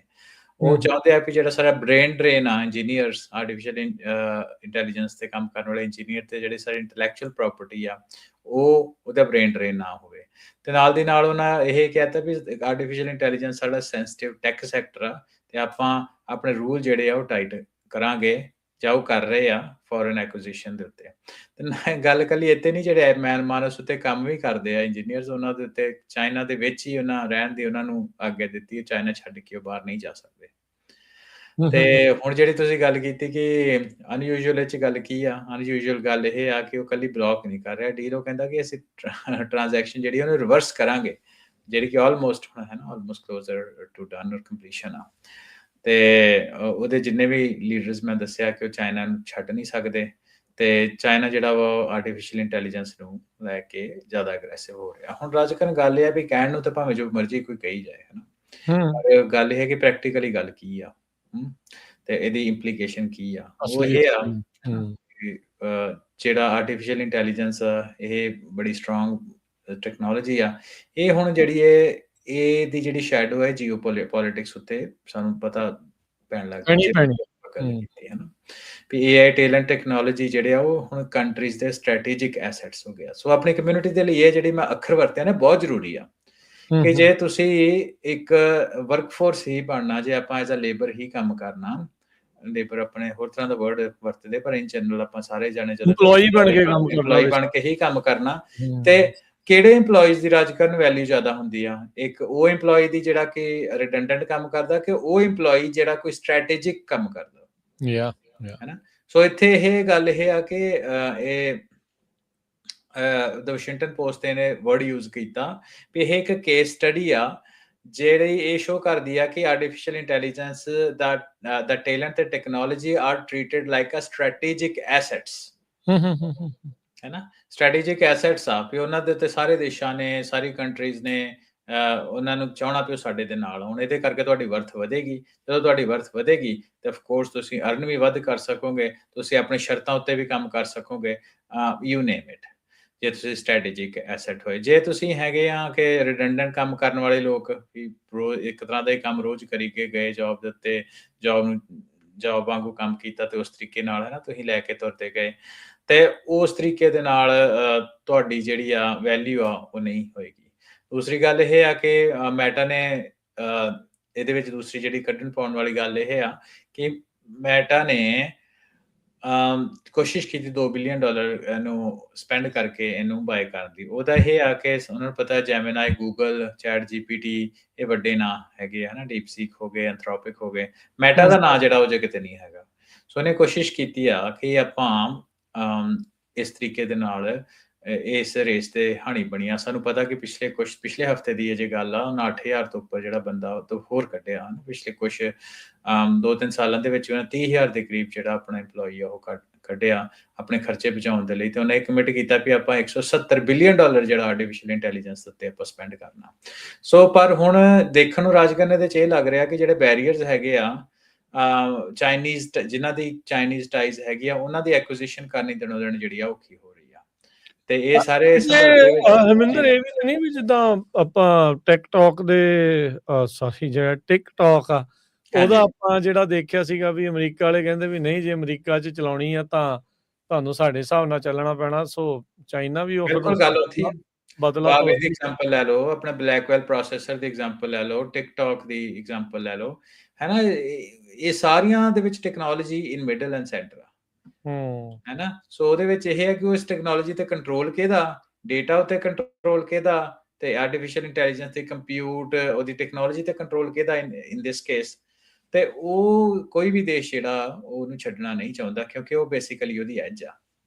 ਹੁਣ ਅਸੀਂ ਵਾਰ ਦੇ ਵਿੱਚ ਵੀ ਆਪਾਂ ਜਦੋਂ ਚੀਜ਼ਾਂ ਨੂੰ ਇੰਡੀਵਿਜੂਅਲੀ ਦੇਖਦੇ ਨਾ, ਕਈ ਵਾਰ ਸਾਰੀ ਗੱਲ ਆਪਾਂ ਨੂੰ ਸਮਝ ਨਹੀਂ ਆਉਂਦੀ। ਪਰ ਤੁਸੀਂ ਹੁਣ ਇਰਾਨ ਵਾਰ ਦੇ ਵਿੱਚ ਦੇਖਿਆ ਕਿ ਇਰਾਕ ਵਾਰ US ਨੇ ਕਾਫੀ ਈਜ਼ੀਲੀ ਜਿੱਤ ਲਈ, ਹੈ ਨਾ। ਹੋਰ ਵੀ ਜਿਹੜੀਆਂ ਜੰਗਾਂ ਹੈਗੀਆਂ ਉਹ ਈਜ਼ੀਲੀ ਜਿੱਤ ਲਈਆਂ। ਇਰਾਨ ਵਾਰ ਦੇ ਵਿੱਚ ਇੱਕ ਸਭ ਤੋਂ ਵੱਡੀ ਚਲੋ ਹੋਰ ਵੀ ਬਹੁਤ ਕਾਰਨ ਆ, ਪਰ ਇੱਕ ਵੱਡਾ ਕਾਰਨ ਇਹ ਆ ਕਿ ਜਿਹੜੇ ਇਰਾਨ ਵਾਲੇ ਲੋਕ ਆ, ਜੋ ਉਹਨਾਂ ਦਾ ਇਨਫਰਾਸਟ੍ਰਕਚਰ ਆ, ਉਹ US ਦੀ ਜਿਹੜੇ ਇਹਨਾਂ ਦੇ ਟੂਲਸ ਆ ਜਾਂ ਇਹਨਾਂ ਦੀ ਟੈਕਨੋਲੋਜੀ ਆ ਉਹਦੇ ਤੇ ਬੇਸਡ ਨਹੀਂ ਹੈਗਾ, ਹੈ ਨਾ। ਉਹਦੇ ਕਰਕੇ ਉਸ ਚੀਜ਼ ਨੂੰ ਇਨਫਿਲਟਰੇਟ ਕਰਨਾ, ਸਪਾਈ ਕਰਨਾ, ਉਹਦਾ ਡੇਟਾ ਉਹਨਾਂ ਕੋਲ ਨਹੀਂ ਹੈਗਾ। ਸੋ ਉਹ ਬਹੁਤੇ ਐਕਸਪੋਜ਼ਡ ਨਹੀਂ ਹੈਗੇ ਇਸ ਸਾਰੇ ਸੰਦਰਭ ਦੇ ਵਿੱਚ, ਠੀਕ ਹੈ ਨਾ। ਤੇ ਪਰ ਮੋਟੇ ਤੌਰ ਦੇ ਉੱਤੇ ਗੱਲ ਤਾਂ ਫਿਰ ਉੱਥੇ ਮੁੱਕਦੀ ਆ ਕਿ ਇਹ ਇਕੱਲੀ ਕੋਈ ਬਿਜ਼ਨਸ ਡਿਸਪਿਊਟ ਨਹੀਂ ਆ, ਇਹਨੂੰ 10,000 ਫੀਟ ਦੇਖਣਾ ਚਾਹੀਦਾ। ਇਹ ਸਿੰਬਲ ਹੈਗਾ ਐਸਕੇਲੇਟਿੰਗ ਆਫ US ਚਾਈਨਾ ਕੰਪੀਟੀਸ਼ਨ, ਜਿਹੜਾ ਆਰਟੀਫਿਸ਼ੀਅਲ ਇੰਟੈਲੀਜੈਂਸ ਨੂੰ ਲੈ ਕੇ ਚੱਲ ਰਿਹਾ ਵਾ। ਤੇ ਜਿਹੜੇ ਗਵਰਨਮੈਂਟਸ ਹੈਗੇ ਆ, ਤੁਸੀਂ ਹੁਣ ਆਪ ਹੀ ਐਗਜ਼ਾਮਪਲ ਲੈ ਲਈਆਂ ਟਿਕਟੌਕ ਦੀ, ਹੈ ਨਾ। ਆਪਾਂ Huawei ਦੀ ਐਗਜ਼ਾਮਪਲ ਦੇਖੀ, ਆਪਾਂ ਜਿਹੜੇ GPUs ਦੀ ਐਗਜ਼ਾਮਪਲ ਲੈ ਕੇ ਆਪਾਂ ਉਹਦੇ 'ਚ ਦੇਖ ਲਈ, ਤੇ ਮਾਨਸ ਨੂੰ ਵੀ ਉਸੇ ਸੰਦਰਭ ਦੇ ਵਿੱਚ ਹੀ ਦੇਖਣਾ ਚਾਹੀਦਾ ਕਿ US ਚਾਈਨਾ ਦੇ ਕੌਨਫਲਿਕਟ ਦੇ ਵਿੱਚ ਜਿਹੜੇ ਬਿਜ਼ਨੈਸਿਸ ਆ ਉਹ ਏਦਾਂ ਚੱਲ ਰਹੇ ਆ। ਸੋ ਹੈ ਨਾ, ਹੁਣ ਦੇਖੋ ਆਉਣ ਵਾਲੇ ਟਾਈਮ ਦੇ ਵਿੱਚ ਕੀ ਗੱਲ ਆ, ਪਰ ਇਹ ਇੱਕ ਬੜੀ ਅਜੀਬ ਜੀ ਜਿਹੜੀ ਸਿਚੁਏਸ਼ਨ ਆ ਬਣੀ ਹੋਈ ਆ, ਕਿਉਂਕਿ ਆਮ ਤੌਰ ਦੇ ਉੱਤੇ ਜਦੋਂ ਗੱਲਬਾਤ ਸ਼ੁਰੂ ਹੁੰਦੀ ਆ ਰੋਕ ਉਦੋਂ ਲੱਗਦੀ ਆ। ਇਹ ਤਾਂ ਗੱਲਬਾਤ ਜਿਹੜੀ ਬਿਲਕੁਲ ਸਿਰੇ ਚੜ੍ਹ ਗਈ, ਤੇ ਫਿਰ ਉਹ ਕਹਿੰਦੇ ਕਿ ਆਪਾਂ ਨੂੰ ਰਿਵਰਸ ਕਰਾਂਗੇ। ਹੁਣ ਦੇਖਦੇ ਹਾਂ ਜਿਹੜੀ ਰਿਵਰਸਲ ਆ ਕਿੱਦਾਂ ਹੁੰਦੀ ਆ, ਤੇ US ਗਵਰਨਮੈਂਟ ਇਹਦੇ ਵਿੱਚ ਆਪਣਾ ਕਿੱਦਾਂ ਰੋਲ ਅਦਾ ਕਰਦੀ ਆ। ਇਹ ਚੀਜ਼ਾਂ ਕੁਝ ਦੇਖਣ ਵਾਲੀਆਂ ਹੋਣਗੀਆਂ। ਨਹੀਂ ਬਿਲਕੁਲ। ਸੋ ਦੇਖੋ ਲਗਾਤਾਰ ਚੇਂਜਸ ਜਿਹੜੇ ਆ ਉਹ ਆ ਰਹੇ ਨੇ, ਦੇਖ ਰਹੇ ਆ, ਤੇ ਹੁੰਦੇ ਹੀ ਰਹਿਣੇ ਆ, ਰੁਕਣੇ ਨਹੀਂ ਆ। ਸੋ ਇਸੇ ਤਰੀਕੇ ਦੇ ਨਾਲ ਚੱਲਦੇ ਜਿਹੜੇ ਉਹ ਰਹਿਣਗੇ। ਹਰਵਿੰਦਰ, ਮੈਂ ਇੱਕ ਦੇਖ ਰਿਹਾ ਸੀ ਹੁਣ, ਜਦੋਂ AI ਦੀ ਜਿਹੜੀ ਉਹ ਆਪਾਂ ਗੱਲ ਕਰ ਰਹੇ ਹਾਂ, ਅੱਜ ਕੁਆਲਕੌਮ ਨੂੰ ਲੈ ਕੇ ਮਾਰਕੀਟ ਬੜੀ ਗਰਮ ਆ। ਓਪਨ AI ਦੇ ਨਾਲ ਕਹਿੰਦੇ AI ਸਮਾਰਟਫੋਨ ਪ੍ਰੋਸੈਸਰਸ ਨੂੰ ਲੈ ਕੇ ਇਹਨਾਂ ਦੀ ਟਾਈ ਅਪ ਜਿਹੜਾ ਉਹ ਹੋ ਰਿਹਾ ਆ। ਜੀ ਆਲਰੇਡੀ ਫੋਨਸ ਦੇ ਵਿੱਚ ਐਪਲ ਵਾਲੇ ਨੇ ਐਪਲ ਇੰਟੈਲੀਜੈਂਸ ਕੀਤੀ, ਗੂਗਲ ਵਾਲਿਆਂ ਦੀ ਆਪਣੀ AI ਆ ਵਿੱਚ, ਨਾਲ ਜੈਮਨਾਈ ਆ, ਸੈਮਸੰਗ ਵਾਲੇ ਆਪਣਾ ਜਿਹੜਾ ਉਹ ਕਰ ਰਹੇ ਆ, ਕੋਈ ਵੀ ਆ, ਹਵਾਵਈ ਹੋਵੇ, ਕੋਈ ਵੀ ਆ, ਸਾਰੇ ਜਣੇ AI ਜਿਹੜੇ ਆ ਫੋਨਸ ਤੋਂ computers everywhere you C it. ਤੇ ਹੁਣ ਇਹ ਕੁਆਲਕੌਮ ਓਪਨ AI ਦਾ ਜਿਹੜਾ ਟਾਈ ਅਪ ਆ, ਵਾਟ ਡਜ਼ ਇਟ ਮੀਨ? ਇਹਦਾ ਕੀ ਮਤਲਬ ਹੋਊਗਾ? ਕੀ ਓਪਨ AI ਇੱਕ ਹੁਣ ਹਾਰਡਵੇਅਰ ਦੇ ਵਿੱਚ ਵੀ ਆਪਣੇ ਆਪ ਨੂੰ ਲੈ ਕੇ ਆਉਣ ਬਾਰੇ ਸੋਚ ਰਹੀ? ਹਾਂਜੀ, ਸੋ ਇਹਨੂੰ 2 ਤਰੀਕੇ ਨਾਲ ਦੇਖਣ ਵਾਲੀ ਗੱਲ ਆ। ਪਹਿਲੀ ਚੀਜ਼ ਤੇ ਅੱਜ-ਕੱਲ੍ਹ ਦੇ ਸਮੇਂ ਦੇ ਵਿੱਚ AI ਪਾਰਸ ਦੇ ਵਾਂਗੂ ਆ। ਜਿਹੜੀ ਚੀਜ਼ ਨੂੰ ਟੱਚ ਕਰਦੀ ਆ, ਸੋਨਾ ਬਣਦੀ ਆ। ਓਪਨ AI ਵੱਡਾ ਨਾਮ, ਤੇ ਓਪਨ AI ਦੇ ਨਾਲ ਜਦੋਂ ਕਿਸੇ ਕੰਪਨੀ ਦੀ ਡੀਲ ਹੋਊਗੀ, ਕੁਆਲਕੌਮ ਇਨ ਦਿਸ ਕੇਸ, ਤੇ ਉਹਦੇ ਵਿੱਚ ਆਫ ਕੋਰਸ ਕੁਆਲਕੌਮ ਦੇ ਜਿਹੜੇ ਸਟਾਕ ਆ, ਉਹਨਾਂ ਨੇ ਇਸੇ ਲਈ ਛਾਲ ਮਾਰੀ ਆ, ਹਨਾ। ਤਾਂ ਨੂੰ ਕਿਉਂਕਿ ਰੈਵਨਿਊ ਜਨਰੇਸ਼ਨ ਤਾਂ eventually promise of revenue generation ਤਾਂ ਹੈਗਾ ਹੀ ਆ ਨਾ ਉਹਦੇ 'ਚ। ਆਫ ਕੋਰਸ ਉਹਦੇ ਵਿੱਚ ਹੋਣਾ। ਦੂਸਰੀ ਚੀਜ਼ ਇਹ ਆ ਕਿ ਓਪਨ AI ਜਿਹੜੀ ਆ, ਉਹ ਐਪਲੀਕੇਸ਼ਨ ਲੇਅਰ ਦੇ ਉੱਤੇ ਸਟਰੋਂਗ ਆ। ਸਾਨੂੰ ਪਤਾ ਚੈਟ GPT ਕਾਫੀ ਵਧੀਆ ਤਰੀਕੇ ਨਾਲ ਵਰਕ ਕਰਦਾ। ਪਰ ਉਹ ਆਪਣੇ ਆਪ ਨੂੰ, ਉਹਨਾਂ ਦੀ ਵੀ ਕੋਸ਼ਿਸ਼ ਆ ਵੀ ਆਪਾਂ ਹਾਰਡਵੇਅਰ ਲੈਵਲ ਦੇ ਉੱਤੇ ਜਾ ਕੇ ਜਾਈਏ। ਹੁਣ ਸਾਰੀ ਜਿੰਨੀਆਂ ਆਪਣੀਆਂ ਕੰਪਨੀਜ਼ ਹੈਗੀਆਂ, ਜਿਹਦੇ ਉਹਦੇ ਵਿੱਚ ਈਵਨ ਗੂਗਲ ਹੈਗੀ ਆ, ਓਪਨ AI ਆ, ਇਲਨ ਮਸਕ ਨੇ ਬਹੁਤ ਜ਼ੋਰ ਲਾਇਆ ਹੋਇਆ। ਈਵਨ ਪਿੱਛੇ ਜਿਹੇ ਗੱਲ ਕੀਤੀ ਸੀ ਕਿ ਜਿਹੜੇ ਐਮਾਜ਼ੋਨ ਦੇ ਪੁਰਾਣੇ CEO ਆ, ਹਨਾ, ਜੈਫ ਬੈਜ਼ੋਸ, ਉਹਨਾਂ ਨੇ ਵੀ ਕਾਫੀ ਹਾਰਡਵੇਅਰ ਉੱਤੇ ਜਿਹੜਾ ਜ਼ੋਰ ਲਾਇਆ ਹੋਇਆ, ਕਿਉਂਕਿ ਸਾਰਿਆਂ ਨੇ ਦੇਖਿਆ ਕਿ ਬਹੁਤ ਜ਼ਿਆਦਾ ਪੈਸਾ GPUs ਤੋਂ NVIDIA ਨੇ ਬਣਾਇਆ, ਤੇ ਆਪਾਂ ਤੇ ਜਿੰਨਾ ਉਹਦਾ ਰੈਵਨਿਊ ਨੂੰ ਇੱਕ ਪਾਸੇ ਰੱਖ ਦੇ, ਇਕੱਲੇ ਮਾਰਜਿਨਸ ਦੀ ਹੀ ਗੱਲ ਕਰੀਏ ਤਾਂ ਉਹ ਬਹੁਤ ਜ਼ਿਆਦਾ। ਸੋ ਉਹਦੇ ਤੋਂ ਬਾਅਦ ਇਹ ਦੇਖ ਰਹੇ ਆ ਸਾਰੇ ਜਾਣੇ ਕਿ GPUs ਤਾਂ ਚੱਲ ਹੈਗੇ ਆ ਜੋ ਹੈਗੇ ਆ, ਤੇ ਆਪਾਂ ਕਿਉਂ ਨਾ ਆਪਣੀ ਸਪਲਾਈ ਚੇਨ ਨੂੰ ਵਰਟੀਕਲੀ ਇੰਟੀਗ੍ਰੇਟ ਕਰੀਏ। ਵਰਟੀਕਲੀ ਇੰਟੀਗ੍ਰੇਟ ਕਹਿਣ ਦਾ ਮਤਲਬ ਹੁੰਦਾ ਵੀ ਐਂਡ ਟੂ ਐਂਡ ਚੀਜ਼ ਦੇ ਉੱਤੇ ਕੰਟਰੋਲ ਕਰਨਾ, ਸਪਲਾਈ ਚੇਨ ਨੂੰ ਪੂਰੇ ਆਪਣੇ ਥੱਲੇ ਲੈ ਕੇ ਆਉਣਾ। ਜੇ ਤਾਂ ਐਪਲ ਵਾਲੇ ਕਰਦੇ ਆ। ਹਾਂਜੀ, ਹਨਾ, ਵੱਧ ਤੋਂ ਵੱਧ ਉਹਨਾਂ ਦੀ ਕੋਸ਼ਿਸ਼ ਹੁੰਦੀ। ਨਹੀਂ, ਚਲੋ ਐਪਲ ਵਾਲੇ ਹੋਰ ਤਰੀਕੇ ਨਾਲ ਕਰਦੇ ਆ। ਐਪਲ ਵਾਲੇ ਜਿੱਦਾਂ ਮੈਨੂਫੈਕਚਰਿੰਗ ਆ, ਉਹਨਾਂ ਦੀ ਚਲੋ ਡਿਫਰੈਂਟ ਸਟ੍ਰੈਟਜੀ ਆ। ਵਰਟੀਕਲ ਇੰਟੀਗ੍ਰੇਸ਼ਨ ਹੁੰਦੀ ਆ ਰਾਜ ਕਰਨ, ਕਿ ਇੱਕ ਫੈਕਟਰੀ ਦੇ ਵਿੱਚ ਹੀ ਐਂਡ ਟੂ ਐਂਡ ਜਿਹੜਾ ਸਮਾਨ ਬਣ ਰਿਹਾ, ਹਨਾ। ਜਿੱਦਾਂ ਮੰਨ ਲਓ ਤੁਸੀਂ PCB ਆ, ਆਪਾਂ ਹਾਈਪੋਥੈਟੀਕਲ ਐਗਜ਼ਾਮਪਲ ਲੈ ਲਈਏ ਕਿ ਤੁਹਾਡਾ ਜਿੱਦਾਂ ਤੁਸੀਂ ਫੋਨ ਦੀ ਐਗਜ਼ਾਮਪਲ ਲੈ ਲਓ, ਵੀ ਸਕਰੀਨ ਵੀ ਉਸੇ ਫੈਕਟਰੀ 'ਚ ਹੀ ਬਣਦੀ ਪਈ ਆ, ਜਾਂ ਉਸੇ ਕੰਪਨੀ ਦੇ ਅੰਡਰ ਹੀ ਬਣਦੀ ਪਈ ਆ। ਪ੍ਰੋਸੈਸਰ ਵੀ ਉੱਥੇ ਹੀ ਬਣਦਾ ਪਿਆ, PCB ਦੀ ਅਸੈਂਬਲੀ ਵੀ ਉੱਥੇ ਹੁੰਦੀ ਪਈ, ਟੈਸਟਿੰਗ ਵੀ ਉੱਥੇ ਹੁੰਦੀ ਪਈ ਆ। ਸਾਰੀਆਂ ਚੀਜ਼ਾਂ ਇੱਕ ਜਗ੍ਹਾ ਤੇ ਹੀ ਆ, ਜਾਂ ਇੱਕ ਕੰਪਨੀ ਦੇ ਅੰਡਰ। ਉਹਨੂੰ ਵਰਟੀਕਲੀ ਇੰਟੀਗ੍ਰੇਟ ਕਹਿੰਦੇ ਆ। ਸੋ ਉਹਦੇ ਨਾਲ ਤੁਸੀਂ ਅੰਦਾਜ਼ਾ ਸਹਿਜ ਹੀ ਲਾ ਸਕਦੇ ਹੋ ਕਿ ਜੇ ਇੱਕ ਕੰਪਨੀ ਦੇ ਕੋਲ ਹੀ ਸਾਰਾ ਹੋਏ, ਤੇ ਜਿਹੜੇ ਵੱਖ-ਵੱਖ ਵੈਂਡਰਸ ਨੇ ਮਾਰਜਿਨ ਲੈਣਾ, ਕਿਸੇ ਨੇ 50%, ਕਿਸੇ ਨੇ 60%, ਹਨਾ, ਇਹਨਾਂ ਤੇ ਵੱਡੇ ਮਾਰਜਿਨ ਹੁੰਦੇ ਆ।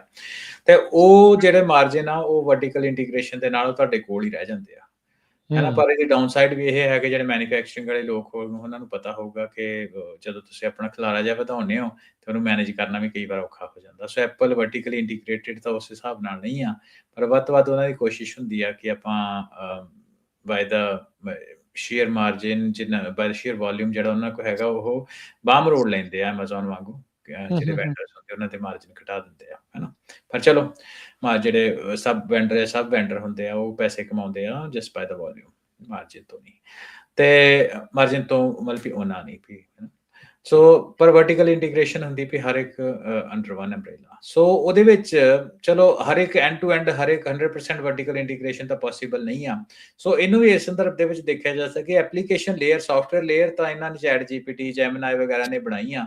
ਉਹ ਕਹਿੰਦੇ ਆ ਕਿ ਆਪਾਂ ਹੁਣ ਹਾਰਡਵੇਅਰ ਦੇ ਵਿੱਚ ਵੀ ਜਾਈਏ, ਤੇ ਕੁਆਲਕੌਮ ਇੱਕ ਗੁੱਡ ਅੰਡਰਡੌਗ ਤਾਂ ਨਹੀਂ ਕਹਿ ਸਕਦੇ, ਪਰ ਉਹਨਾਂ ਚੰਗਾ ਨਾਂ ਹੈਗਾ ਕੁਆਲਕੌਮ ਦਾ। ਵੱਡਾ ਪਲੇਅਰ ਆ ਪ੍ਰੋਸੈਸਰ। ਦੇਖੋ ਇਹਨਾਂ ਦੇ ਸਨੈਪਡਰੈਗਨ ਵਾਲੇ ਜਿਹੜੇ ਕਿੰਨੇ ਪ੍ਰੋਸੈਸਰ ਇਹਨਾਂ ਦੇ ਕੰਪਿਊਟ ਇਹਨਾਂ ਕੋਲ ਹੈਗੀ ਆ।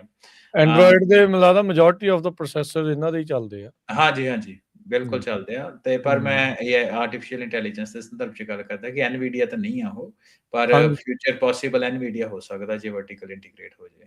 ਸੋ ਦੋਹਾਂ ਕੰਪਨੀਜ਼ ਨੂੰ ਫਾਇਦਾ ਇਸ ਚੀਜ਼ ਦੇ ਨਾਲ, ਕੋਲੈਬੋਰੇਸ਼ਨ ਦੇ ਨਾਲ। ਕੰਪਿਊਟ ਅੱਜ-ਕੱਲ੍ਹ ਕਾਫੀ ਪੋਪੂਲਰ ਆ। ਇਹਦੇ ਵਿੱਚ ਮੈਂ ਨਾ ਹੈਰਾਨੀ ਵਾਲੀ ਤਾਂ ਨਹੀਂ ਗੱਲ, ਪਰ ਕਾਫੀ ਨਾ ਜਿੱਦਾਂ ਹੁਣ ਆਪਾਂ ਪਿਛਲੀ ਗੱਲ ਵਿੱਚ ਏਜੈਂਟਿਕ AI ਦੀ ਗੱਲ ਕੀਤੀ, ਉਹ ਵੀ ਆਪਣੀ ਗੱਲ ਤੇ ਰੈਲੇਵੈਂਟ ਆ।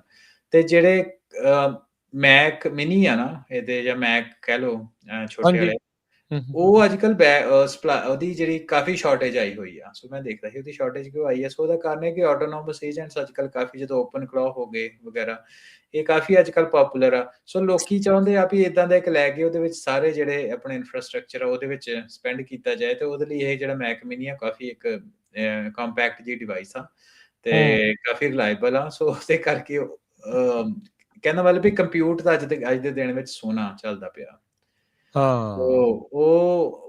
ਉਹਦੇ ਨਾਲ ਜਿਹੜੀ ਇਹਨਾਂ ਦੀ ਚੈਟ GPT ਦੇ ਨਾਲ ਕੁਆਲਕਾਮ ਦੀ ਜਿਹੜੀ ਕੋਲੈਬੋਰੇਸ਼ਨ ਹੈ, ਮਿਊਚੁਅਲੀ ਬੈਨੀਫੀਸ਼ੀਅਲ ਹੋਏਗੀ। ਸੋ ਡੈਫੀਨਿਟਲੀ ਬਿਜ਼ਨਸ ਵਿੱਚ ਇਦਾਂ ਦੀ ਗੱਲਾਂ ਬਾਤਾਂ ਤਾਂ ਨਾ ਚੱਲਦੀਆਂ ਰਹਿੰਦੀਆਂ। ਮੈਨੂੰ ਵੀ ਉਸ ਕੰਟੈਕਸਟ ਵਿੱਚ ਦੇਖਣਾ ਚਾਹੀਦਾ ਜੀ। ਅੱਛਾ, ਉਧਰ ਈਲਨ ਮਸਕ ਤੇ ਸੈਮ ਐਲਟਮੈਨ ਦਾ ਜਿਹੜਾ ਝਗੜਾ ਆ, ਅਦਾਲਤੀ ਝਗੜਾ ਆ, ਉਹ ਲਗਾਤਾਰ ਵੱਧ ਰਿਹਾ ਆ, ਆਪਾਂ ਦੇਖ ਰਹੇ ਆ। ਬੜੀ ਇੰਟਰਸਟਿੰਗ ਉਦਾਂ ਵੈਸੇ ਹਰਵਿੰਦਰ ਦੇਖਿਆ ਜਾਵੇ, ਜਿਸ ਤਰੀਕੇ ਦੇ ਨਾਲ ਓਪਨ AI ਆਈ ਨਾਨ ਪ੍ਰੋਫਿਟ ਦੇ ਨਾਂ ਦੇ ਉੱਤੇ, ਫਿਰ ਫਾਰ ਪ੍ਰੋਫਿਟ ਦੇ ਵਿੱਚ ਚੇਂਜ ਜਿਹੜਾ ਉਹ ਇਹਨਾਂ ਨੇ ਹੋ ਜਾਣਾ।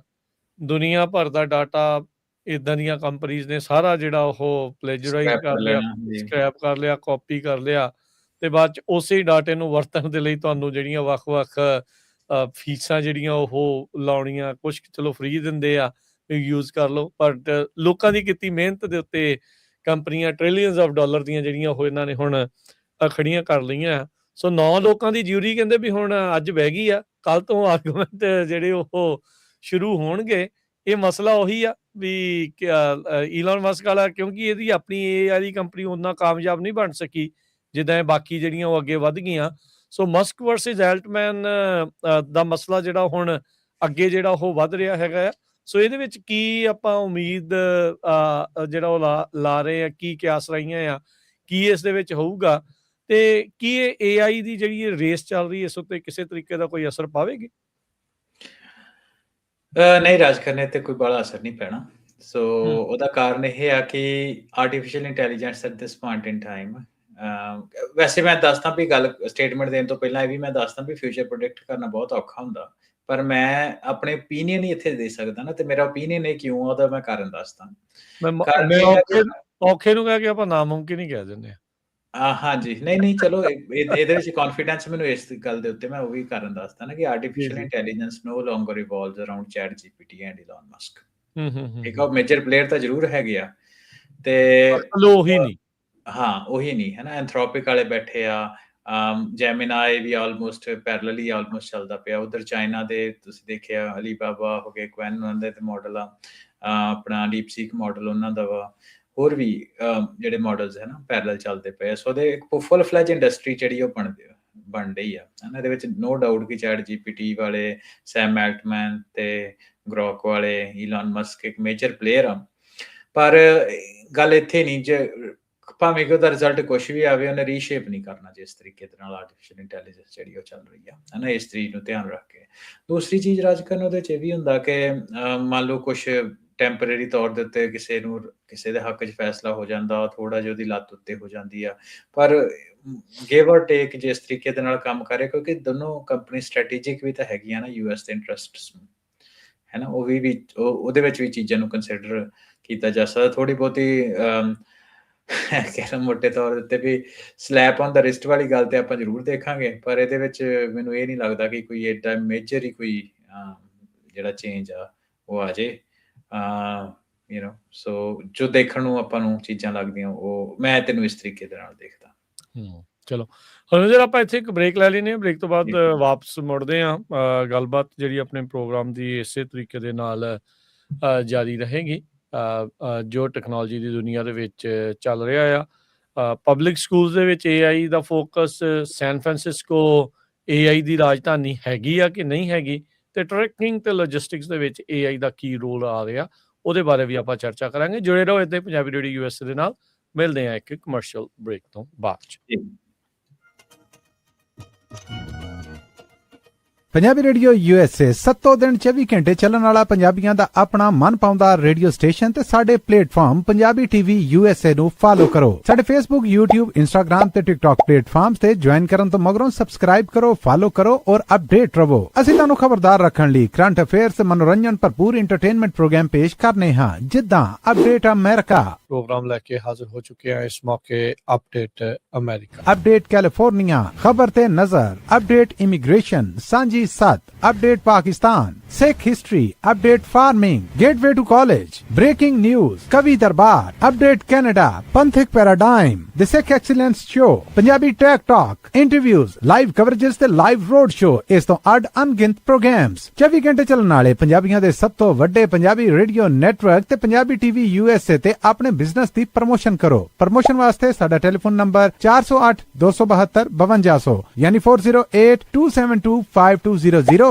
ते दूजा नंबर 408 722 7698 डायल करो यानी 4087227698। पंजाब रेडियो USA ताड़े बिजनेस दे वधा दे वास्ते अपने प्लेटफॉर्म्स राहीं एक भरवां किरदार निभाएगा। ताड़ा भरोसा ही साडा मान और साडी तरक्की है। जुड़े रहो पंजाबी रेडियो USA नाल। कलैक्शन कॉल्स बंद करवाओ, 60% तक अपना कर्जा माफ करवाओ ते लॉयर्स ਤੁਹਾਨੂੰ आउट ऑफ कोर्ट सेटलमेंट्स लेके देणगे। ਅਸੀਂ ਇੱਕ ਨਿੱਕਾ ਪੈਸਾ ਨਹੀਂ ਲੈਂਦੇ ਜਦ ਤੱਕ ਤੁਹਾਡਾ ਕਰਜ਼ਾ ਮਾਫ ਨਹੀਂ ਕਰਵਾ ਦਿੰਦੇ। US ਤੇ ਕੈਨੇਡਾ ਲਈ ਕਾਲ ਕਰੋ 888-888-9914। Good credit can open a lot of doors, but if you have bankruptcies, judgments, collections, garnishments, late payments, repossessions, you have been refused a loan, your credit is low, Zainu Credit Repair can help. Zainu Credit Repair specializes in repairing credit reports. Zainu Credit Repair will not charge a single penny until they produce results. Unable to get a loan or have questionable debt, call Zainu. Repair your credit. Repair your life. For US and Canada, call 800-400-9468. Bankruptcy, judgments ਤੇ wage garnishments ਤੋਂ ਬਚੋ। 60% ਤੱਕ ਆਪਣਾ ਕਰਜ਼ਾ ਮਾਫ ਕਰਵਾਓ। ਸੌਖੇ monthly installments ਭਰੋ। ਅਸੀਂ ਇੱਕ ਨਿੱਕਾ ਪੈਸਾ ਨਹੀਂ ਲੈਂਦੇ ਜਦ ਤੱਕ ਤੁਹਾਡਾ ਕਰਜ਼ਾ ਮਾਫ ਨਹੀਂ ਕਰਵਾ ਦਿੰਦੇ। US ਤੇ ਕੈਨੇਡਾ ਲਈ ਕਾਲ ਕਰੋ 888-888-9914।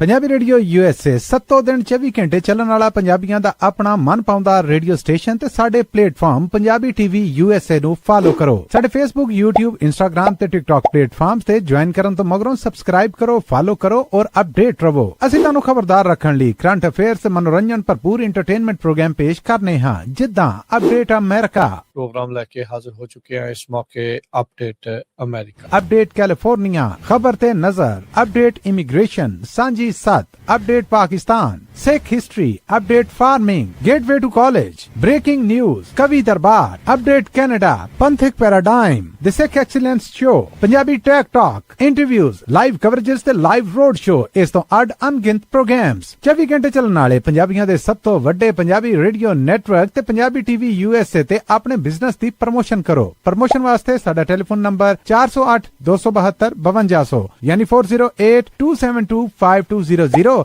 ते दूजा नंबर 408 722 7698 डायल करो यानी 4087227698। पंजाब रेडियो USA ताड़े बिजनेस दे वधा दे वास्ते अपने प्लेटफॉर्म्स राहीं एक भरवां किरदार निभाएगा। ताड़ा भरोसा ही साडा मान और साडी तरक्की है। जुड़े रहो पंजाबी रेडियो USA नाल। ਕਲੈਕਸ਼ਨ ਕਾਲਸ ਬੰਦ ਕਰਵਾਓ, 60% ਤੱਕ ਆਪਣਾ ਕਰਜ਼ਾ ਮਾਫ ਕਰਵਾਓ ਤੇ ਲॉयर्स ਤੁਹਾਨੂੰ ਆਊਟ ਆਫ ਕੋਰਟ ਸੈਟਲਮੈਂਟਸ ਲੈ ਕੇ ਦੇਣਗੇ। ਅਸੀਂ ਇੱਕ ਨਿੱਕਾ ਪੈਸਾ ਨਹੀਂ ਲੈਂਦੇ ਜਦ ਤੱਕ ਤੁਹਾਡਾ ਕਰਜ਼ਾ ਮਾਫ ਨਹੀਂ ਕਰਵਾ ਦਿੰਦੇ। US ਤੇ ਕੈਨੇਡਾ ਲਈ ਕਾਲ ਕਰੋ 888-888-9914। Good credit can open a lot of doors, but if you have bankruptcies, judgments, collections, garnishments, late payments, repossessions, you have been refused a loan, your credit is low, Zainu Credit Repair can help. Zainu Credit Repair specializes in repairing credit reports. Zainu Credit Repair will not charge a single penny until they produce results. Unable to get a loan or have questionable debt, call Zainu. Repair your credit. Repair your life. For US and Canada, call 800-400-9468. Bankruptcy, judgments ਤੇ wage garnishments ਤੋਂ ਬਚੋ। 60% ਤੱਕ ਆਪਣਾ ਕਰਜ਼ਾ ਮਾਫ ਕਰਵਾਓ। ਸੌਖੇ monthly installments ਭਰੋ। ਅਸੀਂ ਇੱਕ ਨਿੱਕਾ ਪੈਸਾ ਨਹੀਂ ਲੈਂਦੇ ਜਦ ਤੱਕ ਤੁਹਾਡਾ ਕਰਜ਼ਾ ਮਾਫ ਨਹੀਂ ਕਰਵਾ ਦਿੰਦੇ। US ਤੇ ਕੈਨੇਡਾ ਲਈ ਕਾਲ ਕਰੋ 888-888-9914। ਪੰਜਾਬੀ ਰੇਡੀਓ USA 7 ਦਿਨ 24 ਘੰਟੇ ਚੱਲਣ ਵਾਲਾ ਪੰਜਾਬੀਆਂ ਦਾ ਆਪਣਾ ਮਨ ਪਾਉਂਦਾ ਰੇਡੀਓ ਸਟੇਸ਼ਨ ਤੇ ਸਾਡੇ ਪਲੇਟਫਾਰਮ ਪੰਜਾਬੀ TV USA ਨੂੰ ਫਾਲੋ ਕਰੋ। ਸਾਡੇ Facebook, YouTube, Instagram ਤੇ TikTok ਪਲੇਟਫਾਰਮਸ ਤੇ ਜੁਆਇਨ ਕਰਨ ਤੋਂ ਮਗਰੋਂ ਸਬਸਕ੍ਰਾਈਬ ਕਰੋ, ਫਾਲੋ ਕਰੋ ਔਰ ਅਪਡੇਟ ਰਹੋ। ਅਸੀਂ ਤੁਹਾਨੂੰ ਖਬਰਦਾਰ ਰੱਖਣ ਲਈ ਕਰੰਟ ਅਫੇਅਰਸ ਤੇ ਮਨੋਰੰਜਨ ਭਰਪੂਰ ਐਂਟਰਟੇਨਮੈਂਟ ਪ੍ਰੋਗਰਾਮ ਪੇਸ਼ ਕਰਨੇ ਹਾਂ, ਜਿੱਦਾਂ ਅਪਡੇਟ ਅਮਰੀਕਾ प्रोग्राम लेके हाजिर हो चुके हैं इस मौके अपडेट अमेरिका, अपडेट कैलिफोर्निया, खबर ते नजर, अपडेट इमिग्रेशन, सांझी सत, update Pakistan, Sikh history, update farming, gateway to college, breaking news, कवि दरबार, अपडेट कनाडा, पंथिक paradigm, the Sikh excellence show, Punjabi tech talk, interviews, live coverages ते लाइव रोड शो, इस तो अड अनगिनत प्रोग्राम्स 24 घंटे चलने वाले पंजाबियों दे सब तो वड्डे पंजाबी रेडियो नेटवर्क ते पंजाबी TV USA ते अपने बिजनेस दी प्रमोशन करो। प्रमोशन वास्ते साडा टेलीफोन नंबर 408 272 5200 यानी 4082725200 ते दूजा नंबर 408 722 7698 डायल करो यानी 4087227698। पंजाबी रेडियो USA ताड़े बिजनेस दे वधा दे वास्ते अपने प्लेटफॉर्म्स राहीं एक भरवां किरदार निभाएगा। ताड़ा भरोसा ही साडा मान और साडी तरक्की है। जुड़े रहो पंजाबी रेडियो USA नाल। ਕਲੈਕਸ਼ਨ ਕਾਲਸ ਬੰਦ ਕਰਵਾਓ, 60% ਤੱਕ ਆਪਣਾ ਕਰਜ਼ਾ ਮਾਫ ਕਰਵਾਓ ਤੇ ਲਾਇਰਸ ਤੁਹਾਨੂੰ ਆਊਟ ਆਫ ਕੋਰਟ ਸੈਟਲਮੈਂਟਸ ਲੈ ਕੇ ਦੇਣਗੇ। ਅਸੀਂ ਇੱਕ ਨਿੱਕਾ ਪੈਸਾ ਨਹੀਂ ਲੈਂਦੇ ਜਦ ਤੱਕ ਤੁਹਾਡਾ ਕਰਜ਼ਾ ਮਾਫ ਨਹੀਂ ਕਰਵਾ ਦਿੰਦੇ। US ਤੇ ਕੈਨੇਡਾ ਲਈ ਕਾਲ ਕਰੋ 888-888-9914। Good credit can open a lot of doors, but if you have bankruptcies, judgments, collections, garnishments, late payments, repossessions, you have been refused a loan, your credit is low, Zainu Credit Repair can help.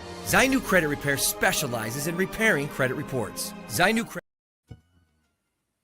Break ਤੋਂ ਬਾਅਦ ਇੱਕ ਵਾਰੀ ਫਿਰ ਆਪ ਸਭ ਦਾ ਸਵਾਗਤ ਕਰਦੇ ਹਾਂ ਸੋਤੇ ਪ੍ਰੋਗਰਾਮ ਪੰਜਾਬੀ ਟੈਕ ਟਾਕ। ਮੈਂ ਰਾਜਕਨਵੀਰ ਸਿੰਘ, ਜੁੜੇ ਹੋਏ ਨੇ ਮੇਰੇ ਨਾਲ ਹਰਵਿੰਦਰ ਸਿੰਘ ਕੰਗ। ਹਰਵਿੰਦਰ ਜੀ ਆਇਆਂ ਨੂੰ ਇੱਕ ਵਾਰੀ ਫਿਰ ਸਵਾਗਤ ਹੈ ਜੀ। ਸਤਿ ਸ਼੍ਰੀ ਅਕਾਲ।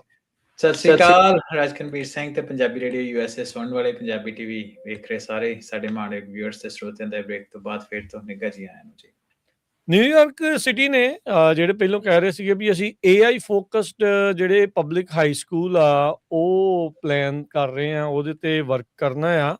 ਉਹਨਾਂ ਨੇ ਉਹਨਾਂ ਪਲਾਨਸ ਦੇ ਉੱਤੇ ਹਾਲ ਦੀ ਘੜੀ ਬ੍ਰੇਕਾਂ ਜਿਹੜੀਆਂ ਮਾਰ ਦਿੱਤੀਆਂ। ਬ੍ਰੇਕਾਂ ਤਾਂ ਖੈਰ ਨਹੀਂ ਮਾਰੀਆਂ, ਪਰ ਉਹਦਾ ਜਿਹੜਾ ਪੈਥ ਆ ਉਹ ਚੇਂਜ ਕਰ ਦਿੱਤਾ।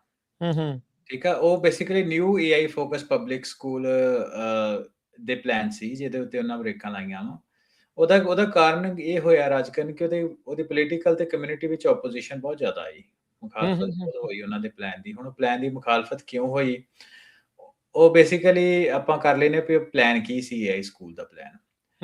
ਉਹ ਇਹ ਸੀ ਵੀ ਹਾਈ ਸਕੂਲ ਮੈਨਹੈਟਨ ਦੇ ਵਿੱਚ, ਨਿਊਯਾਰਕ ਦੇ ਵਿੱਚ AI ਥੀਮ ਹਾਈ ਸਕੂਲ ਦਾ ਪ੍ਰਪੋਜ਼ਲ ਆਇਆ ਜਿਹੜਾ ਕਿ ਫੋਕਸ ਕਰੇਗਾ ਐਡਵਾਂਸ ਟੈਕਨੋਲੋਜੀ, ਜਿਹਨੂੰ STEM ਆਮ ਤੌਰ ਤੇ ਕਹਿੰਦੇ, science, technology, engineering and mathematics, ਹੈ ਨਾ। ਉਹਦੇ ਵਿੱਚ ਆਰਟੀਫਿਸ਼ੀਅਲ ਇੰਟੈਲੀਜੈਂਸ ਤੇ ਕੋਡਿੰਗ ਦੇ ਪੈਥਵੇ ਵੀ ਹੈਗੇ ਸੀ ਵੀ ਤਾਂ ਕਿ ਬੱਚਿਆਂ ਨੂੰ ਟੈਕ ਕੈਰੀਅਰ ਦੇ ਲਈ ਤੋਰਿਆ ਜਾਏ ਅੱਗੇ। ਤੇ ਪਰ ਉਹਦੀ ਜਿਹੜੀ ਰਾਜਕਰਨ ਉਹਦਾ ਸਿਲੈਕਟਿਵ ਕ੍ਰਾਈਟੇਰੀਆ ਸੀ, ਉਹ ਸਕਰੀਨਿੰਗ ਸੀ, ਜਿਹਦਾ ਮਤਲਬ ਇਹ ਆ ਕਿ ਜਿਹੜੀ ਐਡਮਿਸ਼ਨ ਸੀ ਉਹ ਉਹਦੀ ਦੀ ਐਕੈਡੈਮਿਕ ਪਰਫਾਰਮੈਂਸ ਦੇ ਉੱਤੇ ਮੈਟਰ ਕਰਨੀ ਸੀ। ਸੋ ਜਿਹੜੇ ਉਹਦੇ ਵਿੱਚ ਬੱਚੇ ਕੁਝ ਮੈਰਿਟ ਬੇਸਡ ਅੱਗੇ ਆਉਣਗੇ, ਉਹਨਾਂ ਨੂੰ ਹੀ ਇਸ ਸਕੂਲ ਵਿੱਚ ਜਿਹੜਾ ਉਹਨਾਂ ਦੀ ਐਡਮਿਸ਼ਨ ਹੋਏਗੀ ਉਹਨਾਂ ਨੂੰ ਭਰਤੀ ਕੀਤਾ ਜਾਊਗਾ। ਤੇ ਉਹਦੇ ਵਿੱਚ ਕੀ ਹੋਇਆ ਕਿ ਜਿਹੜਾ ਐਜੂਕੇਸ਼ਨ ਅਫੀਸ਼ੀਅਲ ਤੇ ਕਮਿਊਨਿਟੀ ਲੀਡਰ ਸੀ, ਉਹਨਾਂ ਨੇ ਸਟਰੋਂਗ ਉਹਨੂੰ ਪੁਸ਼ਬੈਕ ਦਿੱਤਾ। ਉਹ ਕਹਿੰਦੇ ਵੀ ਵੇਖੋ, ਜੇ ਤੁਸੀਂ ਮੈਰਿਟ ਬੇਸਡ ਸਿਸਟਮ ਰੱਖੋਗੇ ਇਹਦੇ ਨਾਲ ਇਨਇਕੁਆਲਿਟੀ ਬਹੁਤ ਜ਼ਿਆਦਾ ਹੋਏਗੀ।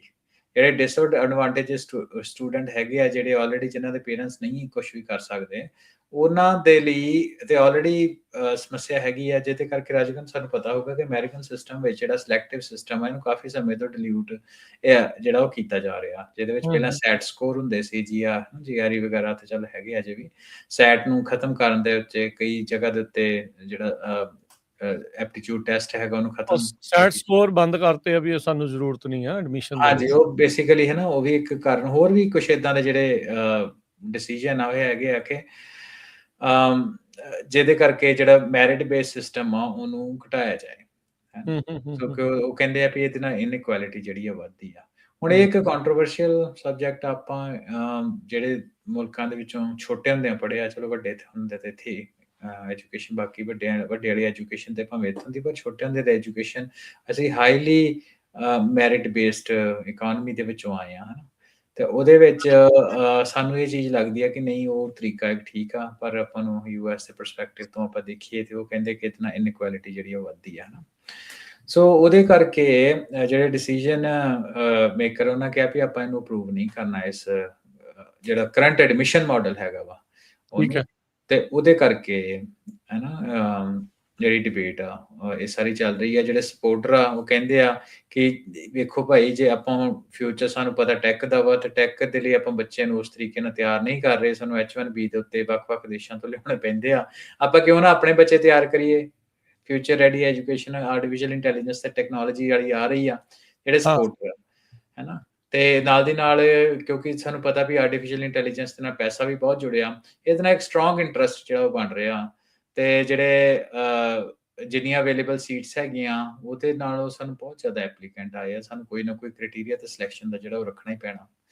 ਤੇ ਜਿਹੜੇ ਆਪੋਜੀਸ਼ਨ ਆ ਇਹਨੂੰ ਅਪੋਜ਼ ਕਰਨ ਵਾਲੇ, ਉਹ ਕਹਿੰਦੇ ਆ ਵੀ ਦੇਖੋ ਜਿਹੜੀ ਨਿਊਯਾਰਕ ਸਿਟੀ ਦੀ ਐਕੁਇਟੀ ਹੈਗੀ ਆ ਪਬਲਿਕ ਐਜੂਕੇਸ਼ਨ ਦੇ ਵਿੱਚ, ਉਹਨੂੰ ਜੇ ਆਪਾਂ ਮੱਦੇ ਨਜ਼ਰ ਰੱਖੀਏ ਤੇ ਜਿਹੜਾ ਸਾਡਾ ਸਿਲੈਕਟਿਵ ਕ੍ਰਾਈਟੇਰੀਆ ਤੁਸੀਂ ਲੈ ਕੇ ਆਏ ਹੋ ਇਹਦੇ 'ਚ, ਉਹ ਉਹਦੇ ਨਾਲ ਕਨਫਲਿਕਟ ਕਰਦਾ। ਨੰਬਰ ਦੂਸਰੀ ਗੱਲ ਇਹ ਹੈ ਕਿ ਜਿਹੜੇ ਐਡਵਾਂਸ ਟੈਕਨੋਲੋਜੀ ਆ STEM ਦੇ related, science technology, engineering, mathematics, coding ਵਗੈਰਾ, ਉਹ ਐਕਸੈਸਿਬਲ ਹੋਣੀ ਚਾਹੀਦੀ ਆ ਸਾਰੇ ਸਟੂਡੈਂਟਸ ਨੂੰ, ਨਾ ਕਿ ਇਕੱਲੇ ਟੌਪ ਪਰਫਾਰਮਰਸ ਨੂੰ। ਸੋ ਵੇਖੋ ਜਿਹੜੇ ਦੋਨੋਂ ਵਿਊ ਆ ਉਹ ਠੀਕ ਆ, ਹੈ ਨਾ, ਤੇ ਪਰ ਇਹਦੇ ਚੋਂ ਹਾਲ ਦੀ ਘੜੀ ਜਿਹੜਾ ਵਾ ਉਹ ਆਪੋਜੀਸ਼ਨ ਵਾਲੇ ਜਿਹੜੇ ਉਹ ਜਿੱਤਦੇ ਨਜ਼ਰ ਆਏ ਆ।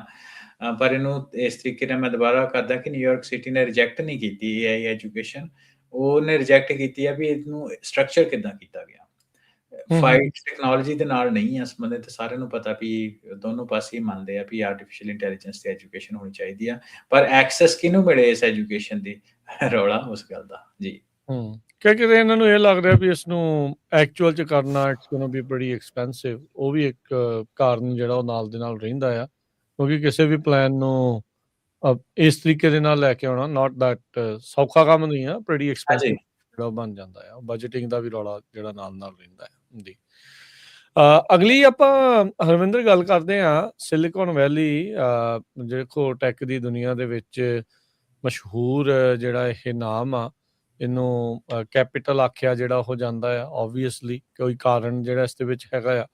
ਤੇ ਸੈਨ ਫਰਾਂਸਿਸਕੋ ਕਹਿੰਦੇ ਵੀ AI capital of the world, economically ਪਛੜ ਰਹੀ ਹੈ। ਬਿਲਕੁਲ, ਇਹ 'ਚ ਕੋਈ ਦੋ ਰਾਮਾ ਨਹੀਂ ਕਿ ਸੈਨ ਫਰਾਂਸਿਸਕੋ ਪਾਰਟਿਕੂਲਰਲੀ ਤੇ ਬੇ ਏਰੀਆ ਇਨ ਜਨਰਲ ਇਹ ਗਲੋਬਲ ਐਪੀਸੈਂਟਰ ਹੈਗਾ ਆਰਟੀਫਿਸ਼ੀਅਲ ਇੰਟੈਲੀਜੈਂਸ ਦੀ ਇਨੋਵੇਸ਼ਨ ਦਾ, ਪਰ ਜਿਹੜੀ ਉਹਨਾਂ ਦੀ ਲੋਕਲ ਇਕੋਨਮੀ ਆ ਉਹ ਬਹੁਤ ਸਟਰਗਲ ਕਰ ਰਹੀ ਆ, ਹੈ ਨਾ। ਇਹ ਦੋ ਚੀਜ਼ਾਂ ਵੱਖੋ ਵੱਖਰੀਆਂ। ਤੇ ਮਿਸਾਲ ਦੇ ਤੌਰ ਤੇ ਦੇਖੋ ਓਪਨ AI, ਐਂਥਰੋਪਿਕ ਵਰਗੀਆਂ ਆਰਟੀਫਿਸ਼ੀਅਲ ਇੰਟੈਲੀਜੈਂਸ ਦੀਆਂ ਫਰਮਸ, ਜਿਨ੍ਹਾਂ ਦਾ ਕਲੈਕਟਿਵਲੀ ਮੰਨਿਆ ਜਾ ਰਿਹਾ ਕਿ $2 ਟ੍ਰਿਲੀਅਨ ਦੀਆਂ ਥੋੜੇ ਸਾਲਾਂ ਵਿੱਚ ਉਹ ਕੰਪਨੀਆਂ ਬਣ ਗਈਆਂ, ਹੈ ਨਾ। It's a huge sum of money. 91 ਦੇ ਕਰੀਬ ਹੋਰ AI ਸਟਾਰਟਅਪ ਯੂਨੀਕੋਰਨ ਇਸ ਏਰੀਆ ਦੇ ਵਿੱਚ ਸੈਨ ਫਰਾਂਸਿਸਕੋ ਦੇ ਵਿੱਚ ਬੈਠੇ ਆ, ਹੈ ਨਾ, ਜਿਹੜੇ $100 of billion, ਟ੍ਰਿਲੀਅਨਸ ਕਹਿ ਲਓ ਤੁਸੀਂ, ਉਹਨਾਂ ਦੀ ਹੈਗੀ ਆ। ਤੇ ਉਹਦੇ ਵਿੱਚ ਆਰਟੀਫਿਸ਼ੀਅਲ ਇੰਟੈਲੀਜੈਂਸ ਕਰਕੇ ਜਿਹੜੇ ਬਿਲੀਅਨ ਨੇ ਕਿੰਨੇ ਨਵੇਂ ਬਿਲੀਅਨਰ ਬਣਾਏ, ਤੇ ਟੈਲੈਂਟ ਦੇ ਕਰਕੇ ਜਿਨ੍ਹਾਂ ਨੂੰ ਆਰਟੀਫਿਸ਼ੀਅਲ ਇੰਟੈਲੀਜੈਂਸ ਦੀ ਸਮਝ ਆ, ਉਹਨਾਂ ਦਾ ਕੰਪੀਟੀਸ਼ਨ ਜਿਹੜਾ ਚੱਲ ਰਿਹਾ, ਹੈ ਨਾ। ਤੇ ਇਹ ਤਾਂ ਇੱਕ ਗੁੱਡ ਓਵਰਆਲ ਇਹਨੂੰ ਤੁਸੀਂ ਦੇਖਿਆ ਜਾਏ ਤੇ ਇੱਕ ਗੁੱਡ ਥਿੰਗ ਆ ਵੀ ਸਿਟੀ ਤਾਂ ਬੂਮ ਕਰਨੀ ਚਾਹੀਦੀ ਹੈ, ਪਰ ਲੋਕਲ ਇਕੋਨਮੀ ਜਿਹੜੀ ਆ ਉਹ ਵੀਕ ਆ। ਉਹਦਾ ਕਾਰਨ ਇਹ ਆ ਕਿ ਇੰਪਲੋਇਮੈਂਟ ਟੈਕ ਸੈਕਟਰ ਦੇ ਵਿੱਚ 2022 ਤੋਂ ਡਾਊਨ ਚੱਲ ਰਹੀ ਹੈ। ਤੁਹਾਨੂੰ ਆਪਾਂ ਦੇਖਿਆ ਹੀ ਆ ਕਿ ਆਪਾਂ ਹੁਣ ਥੋੜਾ ਸਮਾਂ ਪਹਿਲਾਂ ਆਪਣੇ ਪਿਛਲੇ ਹਿੱਸੇ ਦੇ ਵਿੱਚ ਇਕੱਲੀ ਮੈਟਾ ਦੀ ਗੱਲ ਕੀਤੀ ਤੇ ਉਹਨਾਂ 30,000 ਬੰਦਾ ਲੇ ਆਫ ਕੀਤਾ। ਇਸ ਤਰ੍ਹਾਂ ਬਹੁਤ ਜ਼ਿਆਦਾ ਟੈਕ ਦੀਆਂ ਕੰਪਨੀ ਜਿਹੜੀਆਂ ਉਹ ਲੇ ਆਫ ਕਰ ਰਹੀਆਂ, ਹੈ ਨਾ। ਜਿਹੜੀ ਆਫਿਸ ਦੀ ਵੈਕੈਂਸੀ ਆ ਉਹ ਕਾਫੀ ਹਾਈ ਆ, ਤਕਰੀਬਨ 35% ਜਿਹੜੇ ਆਫਿਸ ਆ ਉਹ ਵਿਹਲੇ ਪਏ ਹੋਏ ਆ। ਡਾਊਨਟਾਊਨ ਦੇ ਵਿੱਚ ਐਕਟੀਵਿਟੀ ਤੇ ਫੁੱਟ ਟ੍ਰੈਫਿਕ ਜਿਹੜੀ ਆ ਉਹ ਕੋਵਿਡ ਲੈਵਲ ਤੱਕ ਕਦੇ ਵੀ ਨਹੀਂ ਪਹੁੰਚੀ, ਤੇ ਲੇਬਰ ਫੋਰਸ ਜਿਹੜੀ ਆ ਉਹ ਸ਼ਰਿੰਕ ਹੋ ਰਹੀ ਆ। ਸੋ ਆਰਟੀਫਿਸ਼ੀਅਲ ਇੰਟੈਲੀਜੈਂਸ ਦੇ ਨਾਲ ਰਾਜ ਕਰਨਾ, ਆਪਾਂ ਬਾਰ-ਬਾਰ ਗੱਲ ਕਰਦੇ ਹਾਂ ਕਿ ਕੋਈ ਕੰਮ ਕਰਨ ਦੇ ਲਈ ਆਪਾਂ ਨੂੰ ਉਨੇ ਬੰਦਿਆਂ ਦੀ ਲੋੜ ਨਹੀਂ ਪੈਣੀ ਆਉਣ ਵਾਲੇ ਟਾਈਮ ਦੇ ਵਿੱਚ, ਤੇ ਜੇ ਉਨੇ ਬੰਦਿਆਂ ਦੀ ਲੋੜ ਨਹੀਂ ਪੈਣੀ ਤੇ ਜਿਹੜੀ ਲੋਕਲ ਇਕੋਨਮੀ ਆ, ਇਹ ਬੜਾ ਇੰਪੋਰਟੈਂਟ ਆਈਡੀਆ ਹੈਗਾ ਆਪਾਂ ਅੱਜ ਦੇ ਟਾਕ ਸ਼ੋਅ ਵਿੱਚ ਇਸ ਲਈ ਵੀ ਕਰਨ ਦੇ ਲਈ ਕਿ ਆਪਣੇ ਜਿਹੜੇ ਲੋਕ ਰੀਟੇਲ ਦੇ ਵਿੱਚ ਕੰਮ ਕਰਦੇ ਆ ਜਾਂ ਬਿਜ਼ਨਸ ਓਨਰ ਹੈਗੇ ਆ, ਉਹਨਾਂ ਦੇ ਲਈ ਵੀ ਇਹ ਚੀਜ਼ ਸਮਝਣ ਵਾਲੀ ਆ, ਸੋਚਣ ਵਾਲੀ ਆ। ਤੇ ਕਿਉਂਕਿ ਜਿਹੜੀ ਲੇਬਰ ਆਰਟੀਫਿਸ਼ੀਅਲ ਇੰਟੈਲੀਜੈਂਸ ਦੇ ਕਰਕੇ ਜਿੰਨਾ ਪੈਸਾ ਜਨਰੇਟ ਹੋ ਰਿਹਾ, ਉਹਨੂੰ ਓਨੀ ਲੇਬਰ ਦੀ ਲੋੜ ਨਹੀਂ ਆ ਜਿੰਨੀ ਪਹਿਲਾਂ ਟ੍ਰੈਡੀਸ਼ਨਲ ਟੈਕ ਵਿੱਚ ਹੁੰਦੀ ਸੀ, ਤੇ ਉਹਦੇ ਕਰਕੇ ਬਹੁਤ ਲੋਕਾਂ ਦੇ ਕੋਲ ਪੈਸਾ ਜਿਹੜਾ ਉਹ ਨਹੀਂ ਹੋ ਰਿਹਾ, ਡਿਸਟ੍ਰੀਬਿਊਸ਼ਨ ਪੈਸੇ ਦੀ ਜਿਹੜੀ ਉਹ ਨਹੀਂ ਹੋ ਰਹੀ। ਤੇ ਤੀਸਰੀ ਚੀਜ਼ ਇਹ ਆ ਕਿ ਜਦੋਂ ਲੇਬਰ ਫੋਰਸ ਜਿਹੜੀ ਉਹ ਸ਼ਰਿੰਕ ਹੋ ਰਹੀ ਆ, ਇੰਨਾ ਪੈਸਾ ਨਹੀਂ ਇਕੋਨਮੀ ਦੇ ਵਿੱਚ ਆ ਰਿਹਾ, ਤੇ ਲੋਕੀ ਸੈਨ ਫਰਾਂਸਿਸਕੋ ਜਿਹੜੇ ਛੱਡ ਕੇ ਬਾਹਰ ਜਾ ਰਹੇ ਆ। ਤੇ ਜਿਹੜੀ ਇਕੋਨਮੀ ਤੇ ਉਹ ਤੇ ਆਮ ਲੋਕਾਂ ਦੀ ਸਪੈਂਡਿੰਗ ਦੇ ਨਾਲ ਹੀ ਹੁੰਦੀ ਆ, ਹਨਾ।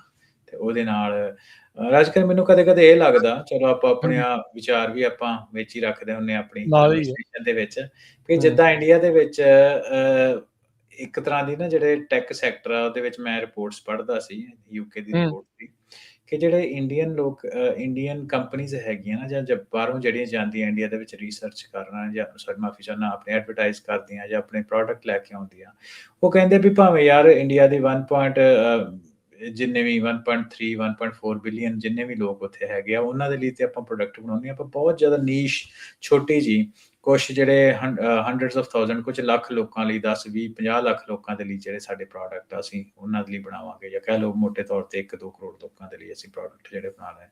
ਕਹਿਣ ਦਾ ਮਤਲਬ ਉਹ ਹੈ ਕਿ ਜਿਹੜੇ ਹਾਇਰ ਕਲਾਸ ਹੈਗੀ ਆ, ਸਿਰਫ ਉਹਨਾਂ ਦੇ ਵਾਸਤੇ ਪ੍ਰੋਡਕਟ ਜਿਹੜੇ ਆ ਉਹ ਬਣਾ ਕੇ ਤੇ ਉੱਥੋਂ ਹੀ ਆਪਾਂ ਪੈਸੇ ਕਮਾਉਣੇ, ਉਹਨਾਂ ਬਿਜ਼ਨਸ ਮਾਡਲ ਹੀ ਇਹ ਆ। ਦੂਸਰਾ ਜਿਹੜਾ ਐਸਪੈਕਟ ਸੋਚਣ ਵਾਲਾ ਵੀ ਜਦੋਂ ਕੋਵਿਡ ਹੋਇਆ, ਉਸ ਤੋਂ ਬਾਅਦ ਇਕੋਨੋਮਿਸਟ ਇਨਕਲੂਡਿੰਗ ਜਿਹੜੀ ਸਾਡੀ ਯੂਨੀਵਰਸਿਟੀ ਸਟੈਨਫੋਰਡ ਆ, ਉਹਦਿਆਂ ਦੇ ਇਹ ਕਿਹਾ ਸੀ ਕਿ ਹੁਣ ਇਸ ਤੋਂ ਬਾਅਦ ਜਿਹੜੀ ਇਕੋਨਮੀ ਉਹ ਸਪਲਿਟ ਇਕੋਨਮੀ ਆਊਗੀ, ਜਿਹਨੂੰ ਉਹਨਾਂ ਕੇ ਸ਼ੇਪ ਦਾ ਨਾਂ ਦਿੱਤਾ ਸੀ। ਉਹ ਜਿਹੜੀ ਚੀਜ਼ਾਂ ਵੈਰੀ ਮੱਚ ਇਨ ਪਲੇ ਆ, ਹੈ ਨਾ, ਕਿਉਂਕਿ ਹਾਊਸਿੰਗ ਮਾਰਕੀਟ ਤੋਂ ਤੁਸੀਂ ਦੇਖ ਲਓ ਕਿ ਹਾਊਸਿੰਗ ਮਾਰਕੀਟ ਦੇ ਵਿੱਚ 2 ਤਰ੍ਹਾਂ ਦੀ ਰਿਐਲਿਟੀ ਹੈ। ਇੱਕ ਹੈਗੇ ਅਲਟਰਾ ਰਿਚ ਏਰੀਆਸ, ਜਿੱਥੇ ਪ੍ਰਾਈਸ ਜਿਹੜੇ ਆ ਬਹੁਤ ਜ਼ਿਆਦਾ ਵੱਧ ਰਹੇ ਆ, ਹੈ ਨਾ, ਬੇ ਏਰੀਆ ਉਹਨਾਂ ਚੋਂ ਇੱਕ ਆ, ਤੇ ਬਰੋਡਰ ਸਿਟੀ, ਹੈ ਨਾ, ਉਹਦੇ ਵਿੱਚ ਇਸ ਕੇਸ ਦੇ ਵਿੱਚ ਜਿਹੜੇ ਲੋਕੀ ਇੰਪਲੋਈ ਹੈਗੇ ਕੰਪਨੀਆਂ ਦੇ, ਹੈ ਨਾ, ਸਾਊਥ ਮਾਰਕੀਟ ਸਟਰੀਟ ਹੋ ਗਈ, ਡਾਊਨਟਾਊਨ ਹੋ ਗਿਆ, ਫਿਰ ਸੈਨ ਫਰਾਂਸਿਸਕੋ ਦੀ ਆਪਾਂ ਗੱਲ ਕਰ ਲਈਏ, ਤੇ ਉਹਦੇ ਵਿੱਚ ਜਿਹੜੇ ਰੈਂਟ ਆ ਜਾਂ ਘਰਾਂ ਦੀ ਵੈਲਿਊ ਦਿਨੋਂ ਦਿਨ ਜਿਹੜੀ ਉਹ ਘਟ ਰਹੀ ਆ। ਸੋ ਇਹ ਸੈਨ ਫਰਾਂਸਿਸਕੋ ਦੇ ਕੰਟੈਕਸਟ ਦੇ ਵਿੱਚ ਰਿਪੋਰਟ ਤਾਂ ਜ਼ਰੂਰ ਆ, ਪਰ ਇਹਨੂੰ ਅਸੀਂ ਮੋਟੇ ਤੌਰ ਦੇ ਉੱਤੇ ਦੇਖਿਆ ਜਾਏ ਕਿ ਵਾਈਡਰ ਇੱਕ ਟ੍ਰੈਂਡ ਜਿਹੜਾ ਉਹ ਬਣਦਾ ਪਿਆ ਵਾ, ਹੈ ਨਾ। ਹੁਣ ਇਹਦਾ ਆਪਾਂ ਇੱਕ ਵਾਰੀ ਕਾਰਨਾਂ ਦੇ ਉੱਤੇ ਫੇਰ ਨਿਗਾਹ ਮਾਰ ਲਈਏ ਕਿ ਕਿਉਂ ਏਦਾਂ ਹੋ ਰਿਹਾ। ਜੀ। ਪਹਿਲੀ ਚੀਜ਼ ਕਿ ਆਰਟੀਫਿਸ਼ੀਅਲ ਇੰਟੈਲੀਜੈਂਸ ਪੈਸਾ ਤਾਂ ਜ਼ਰੂਰ ਜਨਰੇਟ ਕਰ ਰਹੀ, ਪਰ ਲੋਕਲ ਜੌਬ ਜਿਹੜੀ ਉਹ ਜਨਰੇਟ ਨਹੀਂ ਕਰ ਰਹੀ, ਹੈ ਨਾ। ਇਹ ਫਰਮ ਜਿਹੜੀਆਂ ਹੈਗੀਆਂ, ਇਹ ਹਾਈ ਵੈਲਿਊ ਫਰਮ ਜ਼ਰੂਰ ਆ, ਪਰ ਇਹਨਾਂ ਦੇ ਹੈਡ ਕਾਊਂਟ ਬਹੁਤ ਘੱਟ ਆ। ਮਿਸਾਲ ਦੇ ਤੌਰ ਦੇ ਉੱਤੇ ਆਪਾਂ ਦੇਖਿਆ ਨਾ, ਜਿਹੜੀ ਕੰਪਨੀਜ਼ ਦਾ ਆਪਾਂ ਇੱਕ 3 ਲੇਅਰ ਸਿਸਟਮ ਦੇਖਿਆ ਸੀ ਆਰਟੀਫਿਸ਼ੀਅਲ ਇੰਟੈਲੀਜੈਂਸ ਕੰਪਨੀ ਦੀ, ਆਪਾਂ ਗੱਲ ਕੀਤੀ ਸੀ 3 ਟਾਕ ਸ਼ੋ ਪਹਿਲਾਂ, ਕਿ ਆਪਾਂ ਨੂੰ ਉਹਨੇ ਬੰਦਿਆਂ ਦੀ ਲੋੜ ਨਹੀਂ ਪੈਂਦੀ ਕੰਮ ਕਰਨ ਦੇ ਲਈ, ਹੈ ਨਾ। ਜਿੱਦਾਂ 40% ਜਿਹੜਾ ਬਲੌਕ ਕੰਪਨੀ ਹੈਗੀ, ਉਹਨੇ ਆਪਣੇ EMPLOYEE ਲੇ ਆਫ ਕਰ ਦਿੱਤੇ, ਹਾਂਜੀ, ਹੈ ਨਾ, ਐਗਜ਼ਾਮਪਲ ਉਹਦੀ। ਤੇ ਦੂਸਰੀ ਚੀਜ਼ ਹੈਗੀ ਕਿ ਜਿਹੜੀ ਟ੍ਰੈਡੀਸ਼ਨਲ ਟੈਕਨੋਲੋਜੀ ਆ ਉਹ ਵੀਕ ਹੋ ਰਹੀ ਆ, ਹੈ ਨਾ। ਪੈਂਡੈਮਿਕ ਤੋਂ ਬਾਅਦ ਆਪਾਂ ਲਗਾਤਾਰ ਹੀ ਦੇਖ ਰਹੇ ਹਾਂ ਕਿ ਜਿਹੜੀ ਹਾਇਰਿੰਗ ਉਹ ਘਟ ਰਹੀ ਆ, ਤੇ ਕੰਪਨੀ ਜਿਹੜੀਆਂ ਆਪਣੇ ਆਪਰੇਸ਼ਨਸ ਮੂਵ ਕਰ ਰਹੀਆਂ ਹਾਇਰ ਟੀਅਰ ਸਿਟੀਜ਼ ਤੋਂ, ਸੈਨ ਫਰਾਂਸਿਸਕੋ ਇਨਕਲੂਡਿੰਗ ਉੱਥੋਂ, ਹੈ ਨਾ। ਤੇ ਜਿਹੜੇ ਲੋਕੀ ਲੇ ਆਫ ਹੋ ਰਹੇ ਜਾਂ ਛੱਡ ਵੀ ਰਹੇ ਆ, ਉਹਨਾਂ ਦੀ ਜਿਹੜੀ ਭਰਪਾਈ ਆ ਉਹ ਨਹੀਂ ਹੋ ਰਹੀ। ਆਰਟੀਫਿਸ਼ੀਅਲ ਇੰਟੈਲੀਜੈਂਸ ਨਾਲ ਉਹਦੀ ਭਰਪਾਈ ਕਰਨ ਦੀ ਕੋਸ਼ਿਸ਼ ਕੀਤੀ ਜਾ ਰਹੀ ਆ, ਤੇ ਉਹਦਾ ਕਾਰਨ ਫਿਰ ਡਾਇਰੈਕਟ ਇੰਪੈਕਟ ਤਾਂ ਰੀਟੇਲ ਹੋ ਗਿਆ, ਆਫਿਸ ਹੋ ਗਏ, ਸਰਵਿਸਿਜ਼ ਹੋ ਗਈਆਂ, ਹੈ ਨਾ, ਉਹਦੇ ਉੱਤੇ ਤੇ ਉਹਦਾ ਇੰਪੈਕਟ ਪੈਣਾ ਹੀ ਆ। ਤੇ ਟੂਰਿਜ਼ਮ ਦੀ ਵੀ recovery unfortunately San Francisco middle and centre ਰਿਹਾ ਟਰੰਪ ਦੇ ਰਿਪਬਲਿਕਨ ਦੇ ਪਰਸਪੈਕਟਿਵ ਤੋਂ, ਹੈ ਨਾ, ਵੀ ਉਹਨਾਂ ਨੇ ਬਹੁਤ ਬੈਡ ਮਾਊਥਿੰਗ ਕੀਤੀ, ਉਹਦੇ ਕਰਕੇ ਟੂਰਿਜ਼ਮ ਦੀ ਰਿਕਵਰੀ ਥੋੜੀ ਤਾਂ ਹੋਈ ਹੈ, ਪਰ ਜਿੰਨੀ ਹੋਣੀ ਚਾਹੀਦੀ ਉਨੀ ਹੋਈ ਨਹੀਂ। ਮੈਸ਼ਨ ਗ੍ਰੈਬ, ਉੱਥੇ ਹੋਮਲੈਸਨੈਸ, ਉਹ ਮੁੱਦੇ ਕਾਫੀ ਗਰਮਾਏ ਰਹੇ। ਹਾਂਜੀ, ਭਾਵੇਂ ਬਹੁਤ ਜ਼ਿਆਦਾ ਇੰਪਰੂਵਮੈਂਟ ਤੁਸੀਂ ਸੈਨ ਫਰਾਂਸਿਸਕੋ ਜਾ ਕੇ ਦੇਖੋ, ਕਾਫੀ ਜ਼ਿਆਦਾ ਬੈਟਰ ਆ, ਹੈ ਨਾ, ਸਾਰੀਆਂ ਚੀਜ਼ਾਂ ਤੇ ਪਹਿਲਾਂ ਨਾਲੋਂ ਬੈਟਰ ਆ, ਪਰ ਉਹ ਵੀ ਰਿਕਵਰੀ ਹੋਣ 'ਚ ਟਾਈਮ ਲੱਗ ਜਾਣਾ ਉਸ ਹਾਂਜੀ, ਕਾਫੀ ਮੱਚ ਬੈਟਰ ਆ। ਨਵੀਆਂ ਚੀਜ਼ਾਂ ਲੈ ਕੇ ਆਏ ਆ, ਕੁਛ ਸਟਰੀਟਸ ਉਹਨਾਂ ਸਾਫ਼ ਕੀਤੀਆਂ ਕਾਫੀ। ਮੈਂ ਤਕਰੀਬਨ 2 ਸਾਲ ਬਾਅਦ, ਮੈਂ ਲੋਕਲੀ ਰਹਿਣ ਤੋਂ ਬਾਅਦ 2 ਸਾਲ ਮੈਂ ਸੈਨ ਫਰਾਂਸਿਸਕੋ ਨਹੀਂ ਗਿਆ ਸੀ, ਪਰ ਮੈਂ ਥੋੜੇ ਇੱਕ ਹਫ਼ਤੇ ਪਹਿਲਾਂ ਨਹੀਂ ਚਾਹੀਦਾ ਸੀਗਾ ਹਰਵਿੰਦਰ ਸਿੰਘ, ਜਦੋਂ ਜੂਨ ਦੇ ਵਿੱਚ ਆਉਂਦਾ ਹੈ ਉੱਥੇ ਜਾ ਨਹੀਂ ਹੁੰਦਾ ਅਦਰਵਾਈਜ਼, ਕਿਉਂਕਿ ਗੱਡੀ ਟੁੱਟਣ ਦਾ ਖਤਰਾ, ਇਹ ਉਹ ਉਦਾਂ ਦੀਆਂ ਚੀਜ਼ਾਂ ਹੁਣ ਹੋਈਆਂ ਬਹੁਤ ਲੋਕਾਂ ਦੇ ਨਾਲ, ਤਾਂ ਕਰਕੇ ਫਿਰ ਹਾਂਜੀ, ਉਹ 'ਚ ਕੋਈ ਦੋ ਰਾਵਾਂ ਨਹੀਂ, ਉਹ ਵੀ ਸੱਚ ਆ। ਪਰ ਚਲੋ ਇੰਪਰੂਵਮੈਂਟ ਹੋਈ ਆ, ਪਰ ਟੂਰਿਜ਼ਮ ਤੇ ਨੂੰ ਉਹਨਾਂ ਗੱਲਾਂ ਨੇ ਬੈਡ PR ਨੇ ਹਿੱਟ ਜ਼ਰੂਰ ਕੀਤਾ। ਤੇ ਉਸ ਤੋਂ ਬਾਅਦ ਰਾਜਕਰਨ ਕਈ ਤਰ੍ਹਾਂ ਦੇ ਨਵੇਂ ਆਈਡੀਆ ਜਿਹੜੇ ਲੈ ਕੇ ਆ ਰਹੇ ਪਾਲਿਸੀ ਪਰਸਪੈਕਟਿਵ ਤੋਂ, ਵੀ ਟੈਕਸ ਤਾਂ ਸਾਨੂੰ ਪਤਾ ਵੀ ਬਹੁਤ ਹਾਈ ਹੈਗਾ, ਸਿਟੀ ਟੈਕਸ, ਹੈ ਨਾ, 11% ਤੱਕ ਤੇ ਤੁਹਾਡੇ ਟੈਕਸ ਹੀ ਆ ਜੇ ਤੁਸੀਂ ਰੈਸਟੋਰੈਂਟ ਦੇ ਵਿੱਚ ਜਾਂਦੇ ਹੋ ਕੁਛ ਖਾਣ। ਤੇ ਉਸ ਤੋਂ ਬਾਅਦ ਗਵਰਨੈਂਸ ਬਹੁਤ ਕੰਪਲੀਕੇਟਡ ਹੈ San Francisco the, billions of dollar the budget ਹੋਣ ਦੇ ਬਾਵਜੂਦ ਵੀ, ਹੈ ਨਾ, ਬਹੁਤ ਔਖਾ ਉੱਥੇ ਇਹਨਾਂ ਨੇ ਬਹੁਤ ਲੀਡਰਸ਼ਿਪ ਵਧੀਆ ਨਹੀਂ ਦਿਖਾਈ। ਤੇ ਜਿਹੜੇ ਵੈਲਥੀ ਰੈਜ਼ੀਡੈਂਟਸ ਆ, ਉਹ ਹੌਲੀ-ਹੌਲੀ ਜਿਹੜੇ ਉਹਨਾਂ ਜਿਹੜੀ ਸੈਕੰਡ ਹੋਮ ਆ ਜਾਂ ਪ੍ਰਾਇਮਰੀ ਹੋਮ ਜਿਹਨੂੰ ਸ਼ੋਅ ਕਰਦੇ ਆ, ਉਹ ਸੈਨ ਫਰਾਂਸਿਸਕੋ ਉਹਨਾਂ ਨਹੀਂ ਦਿਖਾਇਆ। ਜਾਂ ਨਹੀਂ ਸ਼ੋਅ ਕਰਦੇ ਕਿਉਂਕਿ ਜੋ city wide wealth tax California ਜਾਂ ਸੈਨ ਫਰਾਂਸਿਸਕੋ ਵਿੱਚ ਲਾਉਣ ਦੀ ਜਿਹੜੀ ਗੱਲਾਂ ਪਤਾ ਚੱਲਦੀ ਆ, ਉਹਨਾਂ ਦੇ ਕਰਕੇ ਵੀ ਇਹ ਸਾਰੀਆਂ ਦੇ ਉੱਤੇ ਫ਼ਰਕ ਪੈਂਦਾ, ਜਿਹਦੇ ਕਰਕੇ ਸਾਰਾ ਫਿਸਕਲ ਪ੍ਰੈਸ਼ਰ ਤਾਂ ਪੈਂਦਾ ਹੀ ਸਿਟੀ ਦੇ ਵਿੱਚ ਸਾਰੀਆਂ ਚੀਜ਼ਾਂ ਨੂੰ ਲੈ ਕੇ। ਤੇ ਵੇਖੋ ਫਿਰ ਅਗੇਨ ਮੋਟੇ ਤੌਰ ਦੇ ਉੱਤੇ ਜੇ ਬਾਟਮ ਲਾਈਨ ਦੇ ਉੱਤੇ ਦੇਖਣਾ ਹੋਏ ਤਾਂ ਇਹ ਹੈ ਕਿ ਜਿਹੜੀ ਕੇ ਸ਼ੇਪ ਇਕੋਨਮੀ ਜਿਹੜੀ ਆ ਉਹਦੀ ਪਰਫੈਕਟ ਐਗਜ਼ਾਮਪਲ ਸੈਨ ਫਰਾਂਸਿਸਕੋ ਹੈਗੀ ਆ ਕਿ ਜਿਹੜੀ ਵੈਲਿਊ ਹੈਗੀ, ਪੈਸਾ ਕੰਸਨਟਰੇਟ ਹੋ ਰਿਹਾ ਫਾਊਂਡਰਸ, ਇਨਵੈਸਟਰ ਤੇ ਬਹੁਤ ਥੋੜੇ ਜਿਹੜੇ talent pool in this case artificial intelligence talent. ਤੇ ਪਰ ਇਹਦਾ ਮਤਲਬ ਇਹ ਨਹੀਂ ਹੈਗਾ ਕਿ ਉਹਦੇ ਨਾਲ ਮਾਸ ਇੰਪਲੋਇਮੈਂਟ ਜਿਹੜੀ ਉਹ ਜਨਰੇਟ ਹੋ ਰਹੀ ਆ, ਸਿਟੀ ਵਾਪਸ ਆ ਰਹੀ ਤੇ ਲੋਕਲ ਇਕੋਨਮੀ ਬੂਸਟ ਹੋਏਗੀ। ਇਹ ਚੀਜ਼ਾਂ ਜਿਹੜੀਆਂ ਸੈਨ ਫਰਾਂਸਿਸਕੋ ਵਿੱਚ ਆਪਾਂ ਨੂੰ ਨਹੀਂ ਦੇਖਣ ਨੂੰ ਮਿਲ ਰਹੀਆਂ। ਸੋ ਇੱਕ ਰਾਜਕਨ ਵਧੀਆ ਆਪਣੇ ਯੂਜ਼ ਕੇਸ ਹੈਗਾ ਆਪਣੀ ਕਮਿਊਨਿਟੀ ਦੇ ਵਿੱਚ, ਕਿਉਂਕਿ ਰੀਟੇਲ ਦੇ ਵਿੱਚ ਆਪਣੇ ਬੰਦੇ ਬਹੁਤ ਕੰਮ ਕਰਦੇ ਆ ਤੇ ਬਿਜ਼ਨਸ ਜਿਹੜੇ ਓਨ ਕਰਦੇ ਆ, ਤੇ ਉਹ ਇਸ ਚੀਜ਼ ਨੂੰ ਤਰੀਕੇ ਦੇ ਨਾਲ ਦੇਖ ਲੈਣ ਕਿ ਆਉਣ ਵਾਲੇ ਟਾਈਮ ਦੇ ਵਿੱਚ ਜਿਹੜੀ ਵੈਲਿਊ ਆ ਜਾਂ ਤੇ ਆਪਾਂ ਆਪਣੇ ਆਪਰੇਸ਼ਨਸ ਦੀ ਕਾਸਟ ਆਪਾਂ ਨੂੰ ਘਟਾਉਣੀ ਪਊਗੀ ਜੇ ਆਪਾਂ ਪ੍ਰੋਫਿਟੇਬਲ ਰਹਿਣਾ, ਨਹੀਂ ਤੇ ਆਪਾਂ ਆਊਟ ਆਫ ਬਿਜ਼ਨਸ ਆਉਣ ਵਾਲੇ ਟਾਈਮ ਦੇ ਵਿੱਚ ਹੋਵਾਂਗੇ। ਆਰਟੀਫਿਸ਼ੀਅਲ ਇੰਟੈਲੀਜੈਂਸ ਰੋਬੋਟਿਕਸ ਇਸ ਤਰੀਕੇ ਦੇ ਨਾਲ ਚੱਲ ਰਹੀ ਆ ਜੀ। ਅੱਛਾ, AI ਦੇ ਸੰਦਰਭ 'ਚ ਜਿਹੜੀ ਆਪਣੀ ਕਮਿਊਨਿਟੀ ਜਿੱਥੇ ਕਾਫੀ ਕਹਿ ਸਕਦੇ ਹਾਂ ਵੀ ਨਾਲ ਜਿਹੜੀ ਉਹ ਜੁੜੀ ਹੈਗੀ ਆ ਟਰੱਕਿੰਗ ਦੀ, ਉਹ AI ਫਰੇਟ ਸਕੇਲਿੰਗ ਜਿਹੜੀ ਉਹ ਇੱਕ ਆ ਰਹੀ ਆ, ਉਹਦੇ ਨਾਲ ਕੀ ਅਸਰ ਪੈ ਰਿਹਾ ਹੈ ਟਰੱਕਿੰਗ ਦੇ ਉੱਤੇ, ਉਹਦੇ ਲੌਜਿਸਟਿਕਸ ਦੇ ਉੱਤੇ, ਟਰੱਕਿੰਗ ਦੇ ਉੱਤੇ?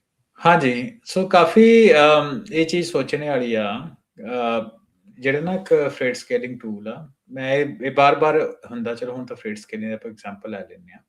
ਉਹ ਇਹ ਆ ਕਿ ਉਹਦੇ ਮਾਰਕੀਟ ਦੇ ਵਿੱਚ ਕਾਫੀ ਜ਼ਿਆਦਾ ਉਹਨੇ ਵੇਵ ਇੱਕ ਕੀਤੀ ਆ, ਹਨਾ, ਲੈ ਕੇ ਆਏ ਆ। ਉਹਦਾ ਕਾਰਨ ਇਹ ਹੈ ਕਿ ਮਾਰਕੀਟ ਦੇ ਵਿੱਚ ਕਿਉਂ ਐਡੀ ਵੇਵ ਹੋਈ, ਕਿਉਂਕਿ ਜਿਹੜੇ ਟਰੱਕਿੰਗ ਤੇ ਲੌਜਿਸਟਿਕਸ ਫਰਮਸ ਆ, ਉਹ CH ਰੋਬਿਨਸਨ 15 ਤੋਂ 20%, RXO 20%, ਐਕਸਪੀਡਾਈਟਰਸ 16% ਤੇ JB ਹੰਟ 9%। ਮੈਂ ਲਿੰਕਡਇਨ ਦੇ ਉੱਤੇ ਦੇਖ ਰਿਹਾ ਸੀ ਇਹਨਾਂ ਦਾ ਜਿਹੜੇ ਇਹਨਾਂ ਦੇ ਸ਼ੇਅਰ ਆ ਉਹ ਡਿੱਗੇ ਆ ਮਾਰਕੀਟ ਦੇ ਵਿੱਚ। ਤੇ ਇਹ ਇਕੱਲੇ US ਦੀ ਰਾਜਕਰਨ ਗੱਲ ਨਹੀਂ, ਗਲੋਬਲ ਲੌਜਿਸਟਿਕਸ ਪਲੇਅਰ ਵੀ ਇਦਾਂ ਹੀ ਹੋਏ ਆ, ਹਨਾ। ਪਰ ਬੇਸਿਕਲੀ ਕੋਈ ਆਰਟੀਫਿਸ਼ੀਅਲ ਇੰਟੈਲੀਜੈਂਸ ਡਿਸਰਪਸ਼ਨ ਦੇ ਫੀਅਰ ਦੇ ਕਰਕੇ। ਐਲਗੋਰਿਦਮ ਹੋਲਡਿੰਗਸ ਇੱਕ ਛੋਟੀ ਕੰਪਨੀ ਆ, ਉਹਨਾਂ ਨੇ ਇੱਕ ਇਹ ਜਿਹੜਾ ਟੂਲ ਹੈ ਜਿਹਦਾ ਤੁਸੀਂ ਨਾਂ ਲਿਆ, ਇਹ ਸਾਹਮਣੇ ਲੈ ਕੇ ਆਏ ਆ ਕਿ ਉਹ ਕਲੇਮ ਕਰਦੇ ਆ ਕਿ ਜਿਹੜੇ ਫਰੇਟ ਵੋਲਿਊਮਸ ਆ 3 ਤੋਂ 4 ਗੁਣਾ ਤੇ ਐਮਪਟੀ ਮਾਈਲ ਨੂੰ 70% ਘਟਾ ਸਕਦੇ ਆ, ਤੇ ਉਹ ਇਹ ਸਭ ਕੁਝ ਉਹ ਕਰਨਗੇ ਵਿਦਆਊਟ ਇਨਕਰੀਜ਼ਿੰਗ ਹੈਡ ਕਾਊਂਟ। ਤੇ ਬੇਸਿਕਲੀ ਜਿਹੜੇ ਆ ਸਾਰੀਆਂ ਲੌਜਿਸਟਿਕ ਕੰਪਨੀਆਂ ਹੈਗੀਆਂ ਕੋਰ ਇਨਐਫੀਸ਼ੀਐਂਸੀਜ਼ ਤੋਂ ਹੀ ਪ੍ਰੋਫਿਟ ਲੈਂਦੀਆਂ ਸੀ, ਹਨਾ।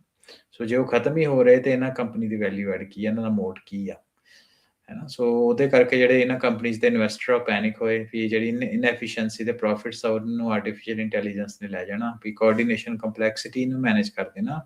ਬਹੁਤ ਜ਼ਿਆਦਾ ਇਹਨਾਂ ਚੋਂ ਲੋਕ ਰਾਊਟਿੰਗ, ਆਈਡਲ ਟਾਈਮ, ਕੈਪੈਸਿਟੀ ਵਗੈਰਾ ਨੂੰ ਮੈਨੇਜ ਕਰਨਗੇ, ਰੂਟ ਆਪਟੀਮਾਈਜ਼ੇਸ਼ਨ ਤੇ ਐਮਪਟੀ ਮਾਈਲਸ ਘਟਾ ਕੇ, ਤੇ ਉਹਦੇ ਨਾਲ ਫ੍ਰਿਕਸ਼ਨ ਨੂੰ ਘਟਾਉਣਗੇ ਤੇ ਉਹਨਾਂ ਦੇ ਮਾਰਜਿਨ ਜਿਹੜੇ ਆ ਉਹ ਇਹਨਾਂ ਕੰਪਨੀਜ਼ ਤੇ ਘਟਣਗੇ। ਦੂਸਰੀ ਗੱਲ ਇਹ ਆ ਰਾਜਕਰਨ ਕਿ ਜਿਹੜੀਆਂ ਵੱਡੀਆਂ ਕੰਪਨੀਆਂ ਲੌਜਿਸਟਿਕਸ ਆ ਰਹੀ, ਜਿੱਦਾਂ ਮਿਸਾਲ ਦੇ ਤੌਰ ਤੇ CH ਰੋਬਿਨਸਨ ਕਹਿ ਲਓ, ਹਨਾ, ਰੋਬਿਨਸਨ, ਉਹ ਬ੍ਰੋਕਰਸ ਦੇ ਵਾਂਗੂ ਕੰਮ ਕਰਦੇ ਆ, ਐਸੈਟਸ ਓਨਰ ਦੇ ਵਾਂਗੂ ਨਹੀਂ, ਹਨਾ। ਤੇ ਇਹ ਆਰਟੀਫਿਸ਼ੀਅਲ ਇੰਟੈਲੀਜੈਂਸ ਸਾਨੂੰ ਪਤਾ ਵੀ it's all set to replace manual coordination ਨੂੰ ਘਟਾ ਦੇਗੀ, ਤੇ ਹਿਊਮਨ ਪਲੈਨਰ ਉਹਨੇ ਨਹੀਂ ਆਪਾਂ ਨੂੰ ਚਾਹੀਦੇ, ਤੇ ਜਿਹੜੇ ਬ੍ਰੋਕਰਸ ਆ ਉਹਨਾਂ ਦਾ ਜਿਹੜਾ ਕੰਮ ਆ ਉਹ ਦਿਨੋਂ ਦਿਨ ਘਟੇਗਾ। Maybe not for asset owners, ਉਹਨਾਂ ਦੀ ਇੱਕ ਡਿਫਰੈਂਟ ਚੈਲੰਜ ਆ, ਪਰ ਐਸੈਟ ਲਾਈਟ ਜਿਨ੍ਹਾਂ ਕੋ ਆਪਣੇ ਐਸੈਟ ਨਹੀਂ ਹੈਗੇ ਉਹਨਾਂ ਦੇ ਉੱਤੇ ਦਾ ਇੰਪੈਕਟ ਜਿਹੜਾ ਉਹ ਜ਼ਿਆਦਾ ਹੋਊਗਾ। In general AI artificial intelligence ਦੇ ਵਿੱਚ ਅੱਜ ਕੱਲ੍ਹ ਮਾਰਕੀਟ ਸਾਈਕੋਲੋਜੀ ਤਾਂ ਵੇਖੀ ਆ ਕਿ ਆਰਟੀਫਿਸ਼ੀਅਲ ਇੰਟੈਲੀਜੈਂਸ ਨੇ ਸਭ ਕੁਝ ਖਤਮ ਕਰ ਦੇਣਾ, ਹਨਾ। ਉਹਦੇ ਕਰਕੇ ਉਹ ਇੱਕ ਚੀਜ਼ ਨੂੰ ਅੱਗ ਜਿਹੜੀ ਉਹ ਐਡ ਕਰਦੀ ਹੈ ਇਸ ਸਾਰੇ ਕੰਟੈਕਸਟ ਦੇ ਵਿੱਚ।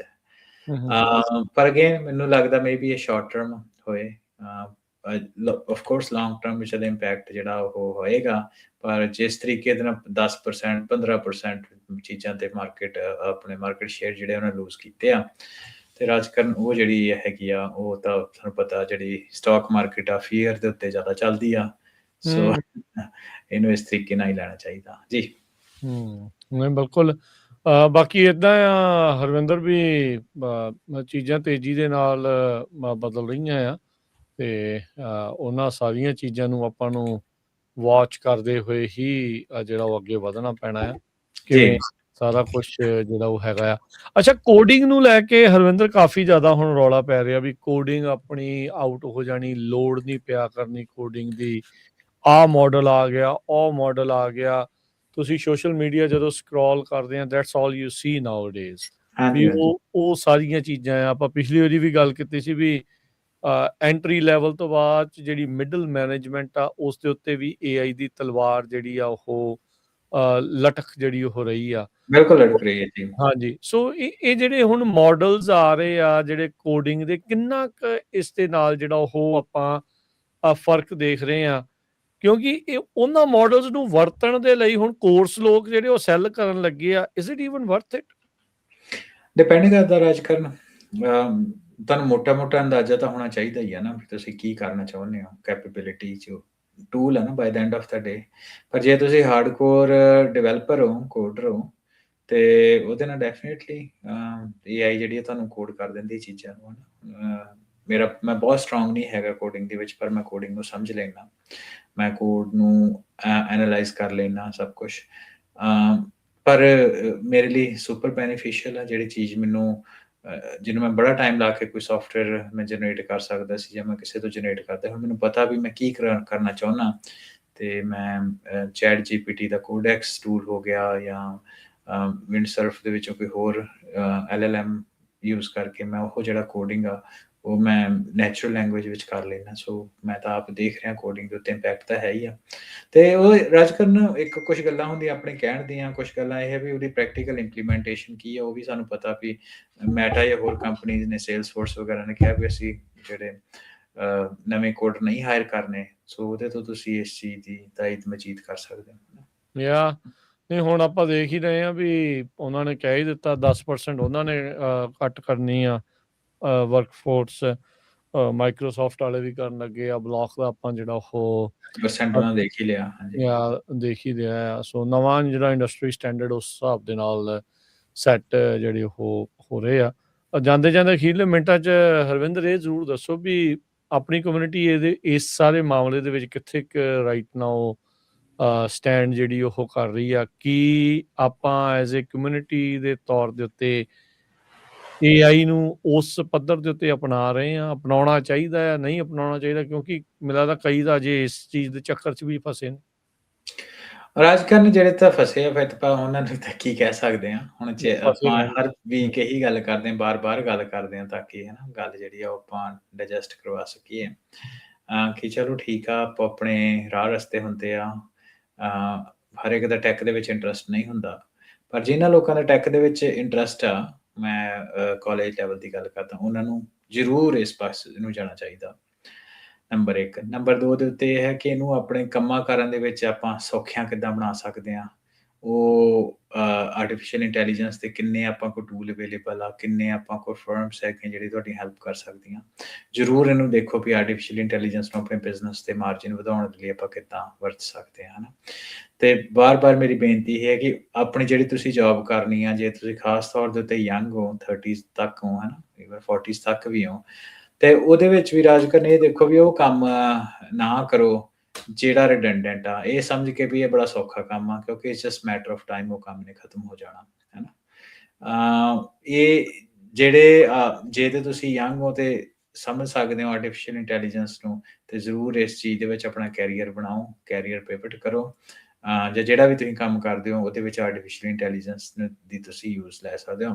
ਅੰਨ੍ਹੇਵਾਹ ਨਹੀਂ ਆਫ ਕੋਰਸ, ਕਿਉਂਕਿ AI ਕੈਨ ਮੇਕ ਮਿਸਟੇਕਸ, ਉਹ 'ਚ ਕੋਈ ਦੋ ਰਾਵਾਂ ਨਹੀਂ। ਪਰ ਜੇ ਤੁਹਾਨੂੰ ਪ੍ਰੋਪਰਲੀ ਪਤਾ ਹੋਏ ਵੀ ਕਿੱਦਾਂ ਉਹਨੂੰ ਚੈੱਕ ਕਰਨਾ, ਆਡਿਟ ਕਰਨਾ, ਟ੍ਰੇਨਿੰਗ ਲੈ ਕੇ, ਤੇ ਤੁਸੀਂ ਉਹਨੂੰ ਜ਼ਰੂਰ ਕਰ ਸਕਦੇ ਹੋ। ਮੇਰੀ ਤਾਂ ਇਹ ਬੇਨਤੀ ਆ ਵੀ ਜ਼ਰੂਰ ਇਸ ਪਾਸੇ ਨੂੰ ਇੰਪੈਕਟ ਕਰੋ। ਬਹੁਤ ਜ਼ਿਆਦਾ ਜਿਹੜਾ ਪੈਸਾ ਵਾ ਇਸ ਆਰਟੀਫਿਸ਼ੀਅਲ ਇੰਟੈਲੀਜੈਂਸ ਦੇ ਕਾਂਟੈਕਸ ਦੇ ਵਿੱਚ ਬਣ ਰਿਹਾ। ਜੇ ਤੁਹਾਡੇ ਕੋਲ ਸਰਮਾਇਆ ਹੋਊਗਾ ਤਾਂ ਤੁਸੀਂ ਕਮਿਊਨਿਟੀ ਦਾ ਵੀ ਕੋਈ ਕੰਮ ਕਰ ਸਕਦੇ ਹੋ। ਈਵਨ ਕਮਿਊਨਿਟੀ ਦੇ ਆਪਣੇ ਬਹੁਤ ਜ਼ਿਆਦਾ ਪ੍ਰੋਜੈਕਟਸ ਹੈਗੇ ਆ ਜਿਹਦੇ ਵਿੱਚ ਆਰਟੀਫਿਸ਼ੀਅਲ ਇੰਟੈਲੀਜੈਂਸ ਦੀ ਵਰਤੋਂ ਕਰਕੇ ਤੁਸੀਂ ਆਪਣਾ ਇਤਿਹਾਸ ਸਾਂਭ ਸਕਦੇ ਹੋ।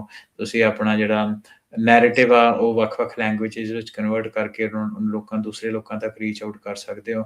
ਪਰ ਆਪਾਂ ਨੂੰ ਆਰਗੇਨਾਈਜ਼ ਹੋਣਾ ਪੈਣਾ, ਆਰਗੇਨਾਈਜੇਸ਼ਨ ਜਿਹੜੀ ਹੈ ਨਾ ਆਪਾਂ ਲਈ ਇੱਕ ਇਦਾਂ ਦਾ ਸਕਿੱਲ ਆ। ਮੈਂ over the period of time ਦੇਖਿਆ ਪਿਛਲੇ ਤਕਰੀਬਨ 20 ਸਾਲ ਤੋਂ, ਹੈ ਨਾ, ਇੱਥੇ ਲੈਕ ਕਰਦੇ ਆਪਾਂ ਇੰਡੀਵਿਜੂਅਲਿਜ਼ਮ ਨੂੰ ਬਹੁਤ ਜ਼ਿਆਦਾ, ਜਿਹੜਾ ਇੰਡੀਵਿਜੂਅਲ ਹੀਰੋਜ਼ ਨੂੰ ਬਹੁਤ ਜ਼ਿਆਦਾ ਵਰਸ਼ਿਪ ਕਰਦੇ ਹਾਂ, ਕੋਈ ਦੋ ਰਾਵਾਂ ਨਹੀਂ। ਪਰ ਜੇ ਤਾਂ ਤੁਸੀਂ ਕਹਿੰਦੇ ਹੁੰਦੇ ਨਾ, ਜੇ ਤੁਸੀਂ ਫਾਸਟ ਜਾਣਾ ਵਾ ਤੇ ਫਿਰ ਤੁਸੀਂ ਇੰਡੀਵਿਜੂਅਲੀ ਚੱਲੋ, ਜੇ ਤੁਸੀਂ ਲੌਂਗਰ ਜਾਣਾ ਵਾ ਤੇ ਫਿਰ ਤੁਹਾਨੂੰ ਆਰਗੇਨਾਈਜੇਸ਼ਨ ਪੈਕ ਨਾ ਚੱਲੋ। ਜਿਹੜੀ ਆਪਣੀ ਆਰਗੇਨਾਈਜੇਸ਼ਨ ਇਸ ਸੰਬੰਧਾਂ ਦੇ ਵਿੱਚ ਕੰਮ ਕਰ ਰਹੀ ਹੈ ਉਹਨਾਂ ਨੂੰ ਜ਼ਰੂਰ ਸਪੋਰਟ ਕਰੋ ਤੇ ਆਰਗੇਨਾਈਜ਼ ਜ਼ਰੂਰ ਹੋਵੋ।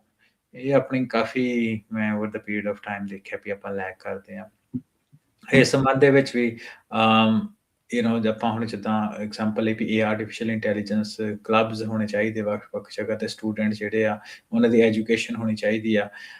ਪਰ ਇਹ ਕਰੇ ਕੌਣ, ਹੈ ਨਾ? ਉਹਦੇ ਲਈ ਇਹ ਹੈ ਕਿ ਸਾਰੇ ਜਾਣਿਆਂ ਨੂੰ ਰਲ ਮਿਲ ਕੇ ਜਥੇਬੰਦ ਹੋਣਾ ਪੈਣਾ ਵਾ, ਹੈ ਨਾ? ਤੇ ਇਹ ਕੋਈ ਔਖਾ ਕੰਮ ਤਾਂ ਹੈ ਨਹੀਂ, ਕੋਈ ਰਾਕਟ ਸਾਇੰਸ ਤਾਂ ਹੈ ਨਹੀਂ, ਸਾਰੇ ਕਰ ਸਕਦੇ ਆ, ਪਰ ਆਰਗੇਨਾਈਜ਼ ਹੋਣਾ ਪੈਣਾ। ਸੋ ਜ਼ਰੂਰ ਹੋਵੋ ਤੇ ਜ਼ਰੂਰ ਇਹਦਾ ਲਾਹਾ ਲਓ। ਆਪਾਂ ਇੱਕ ਐਸੇ ਟਾਈਮ ਦੇ ਉੱਤੇ ਬੈਠੇ ਰਾਜ ਕਰਨ ਵੀ ਸ਼ਾਇਦ ਹੀ ਕਿਸੇ ਜਨਰੇਸ਼ਨ ਨੂੰ ਇੱਦਾਂ ਦੀ ਓਪਰਚੁਨਿਟੀ ਮਿਲੇ ਜਿੰਨੀ ਹੁਣ ਸਾਨੂੰ ਮਿਲ ਰਹੀ ਆ, ਜਾਂ ਜਿਹੜੀ ਇਕੋਨਮੀ ਦੇ ਬੂਹੇ ਦੇ ਉੱਤੇ ਆਪਾਂ ਖਲੋਤੇ ਹਾਂ, ਜਿਹੜੇ ਇਕੋਨਮੀ ਦੇ ਨਵੇਂ ਸਾਧਨ ਸਰੋਤ ਖੋਲ੍ਹਣੇ ਆ ਆਰਟੀਫਿਸ਼ੀਅਲ ਇੰਟੈਲੀਜੈਂਸ ਦੇ ਨਾਲ, ਉਹਦੇ ਆਪਾਂ ਬਿਲਕੁਲ ਬੂਹੇ ਦੇ ਉੱਤੇ ਖਲੋਤੇ ਹਾਂ। ਤੇ ਜੇ ਆਪਾਂ ਇਹ ਤੋਂ ਵੀ ਲਾਹਾ ਨਾ ਲੈ ਸਕੇ ਤੇ ਫਿਰ ਆਪਾਂ ਜਦੋਂ ਪਿੱਛੇ ਨੂੰ ਮੁੜ ਕੇ ਦੇਖਾਂਗੇ ਤੇ ਫਿਰ ਹੁਣ ਵੀ ਇਦਾਂ ਹੀ ਕਰਦੇ ਆ। ਜਿਹੜੇ ਕਹਿੰਦੇ ਸੀ ਅਸੀਂ ਉਦੋਂ ਐਪਲ 'ਚ ਸਟਾਕ ਲੈ ਲੈਂਦੇ, ਅਸੀਂ ਲੈਂਦੇ, ਅਸੀਂ ਬਿਲਕੁਲ, ਹਾਂਜੀ, ਇਹ ਵੀ ਏਦਾਂ ਹੀ ਲੱਗਣਾ ਵਾ। ਉਹ ਯਾਰ ਉਦੋਂ ਆਪਾਂ ਜੇ ਕਿਤੇ AI ਵਾਲਾ ਆਹ ਕਰ ਲਿਆ ਹੁੰਦਾ ਤਾਂ ਚੰਗੇ ਰਹਿ ਜਾਣਾ ਸੀ। ਉਹ ਦੇਖ ਉਹਨਾਂ ਨੇ ਇੰਨੇ ਬਣਾ ਲਏ, ਉਹਨੇ ਬਣਾ ਲਏ, ਫਿਰ ਉਹ ਵਾਲੇ ਕੰਮ ਦੇ ਵਿੱਚ ਹੀ ਰਹਿ ਜਾਣਾ, ਆਪ ਕਰਦਾ ਨਹੀਂ। ਤੇ ਪਰ ਇਹਦੇ ਵਿੱਚ ਮੈਂ ਇੱਕ ਜਾਂਦੇ ਹਾਸੇ ਵਾਲੀ ਵੀ ਗੱਲ ਕਰ ਦਿੰਦਾ ਵੀ ਇੱਥੋਂ ਨਾ, ਜਦੋਂ ਤੁਸੀਂ ਗੱਲ ਕਰਦੇ ਤੇ ਮੈਨੂੰ ਗੱਲ ਚੇਤੇ ਆ ਗਈ ਕਿ ਆਪਾਂ ਜਦੋਂ ਐਗਜ਼ਾਮ ਹੁੰਦੇ ਸਾਡੇ ਉੱਥੇ ਪੰਜਾਬ ਦੇ ਵਿੱਚ ਗੱਲ ਹੁੰਦੀ ਨਾ ਵੀ ਅਖੀਰਲੇ 2 ਦਿਨਾਂ 'ਚ ਹੀ ਪੜ੍ਹ ਕੇ ਜਦੋਂ ਆਪਾਂ ਚੈਪਟਰ ਸਮਝਣ ਆਉਂਦੇ ਸੋਚਣਾ ਯਾਰ ਏਡਾ ਸੌਖਾ ਚੈਪਟਰ, ਇਹ ਕੋਈ ਰਾਕਟ ਸਾਇੰਸ ਤਾਂ ਹੈ ਨਹੀਂ ਸੀ, ਹੈ ਨਾ? ਅਗਲੀ ਵਾਰੀ ਸਮੈਸਟਰ ਦੇ ਪਹਿਲੇ ਦਿਨ ਤੋਂ ਹੀ ਪੜ੍ਹਨਾ, ਇਹ ਤਾਂ ਕੰਮ ਹੀ ਬੜਾ ਸੌਖਾ ਸੀ। ਪਰ ਉਹ ਗੱਲ ਉਦੋਂ ਜਦੋਂ ਟਾਈਮ ਨਿਕਲ ਗਿਆ ਹੁੰਦਾ, ਬੰਧ ਨਾ ਸਕੀਆਂ ਬੰਧਨ ਕੀ ਵੇੜਾ ਬੰਨਣ ਦਾ ਆਪਣਾ।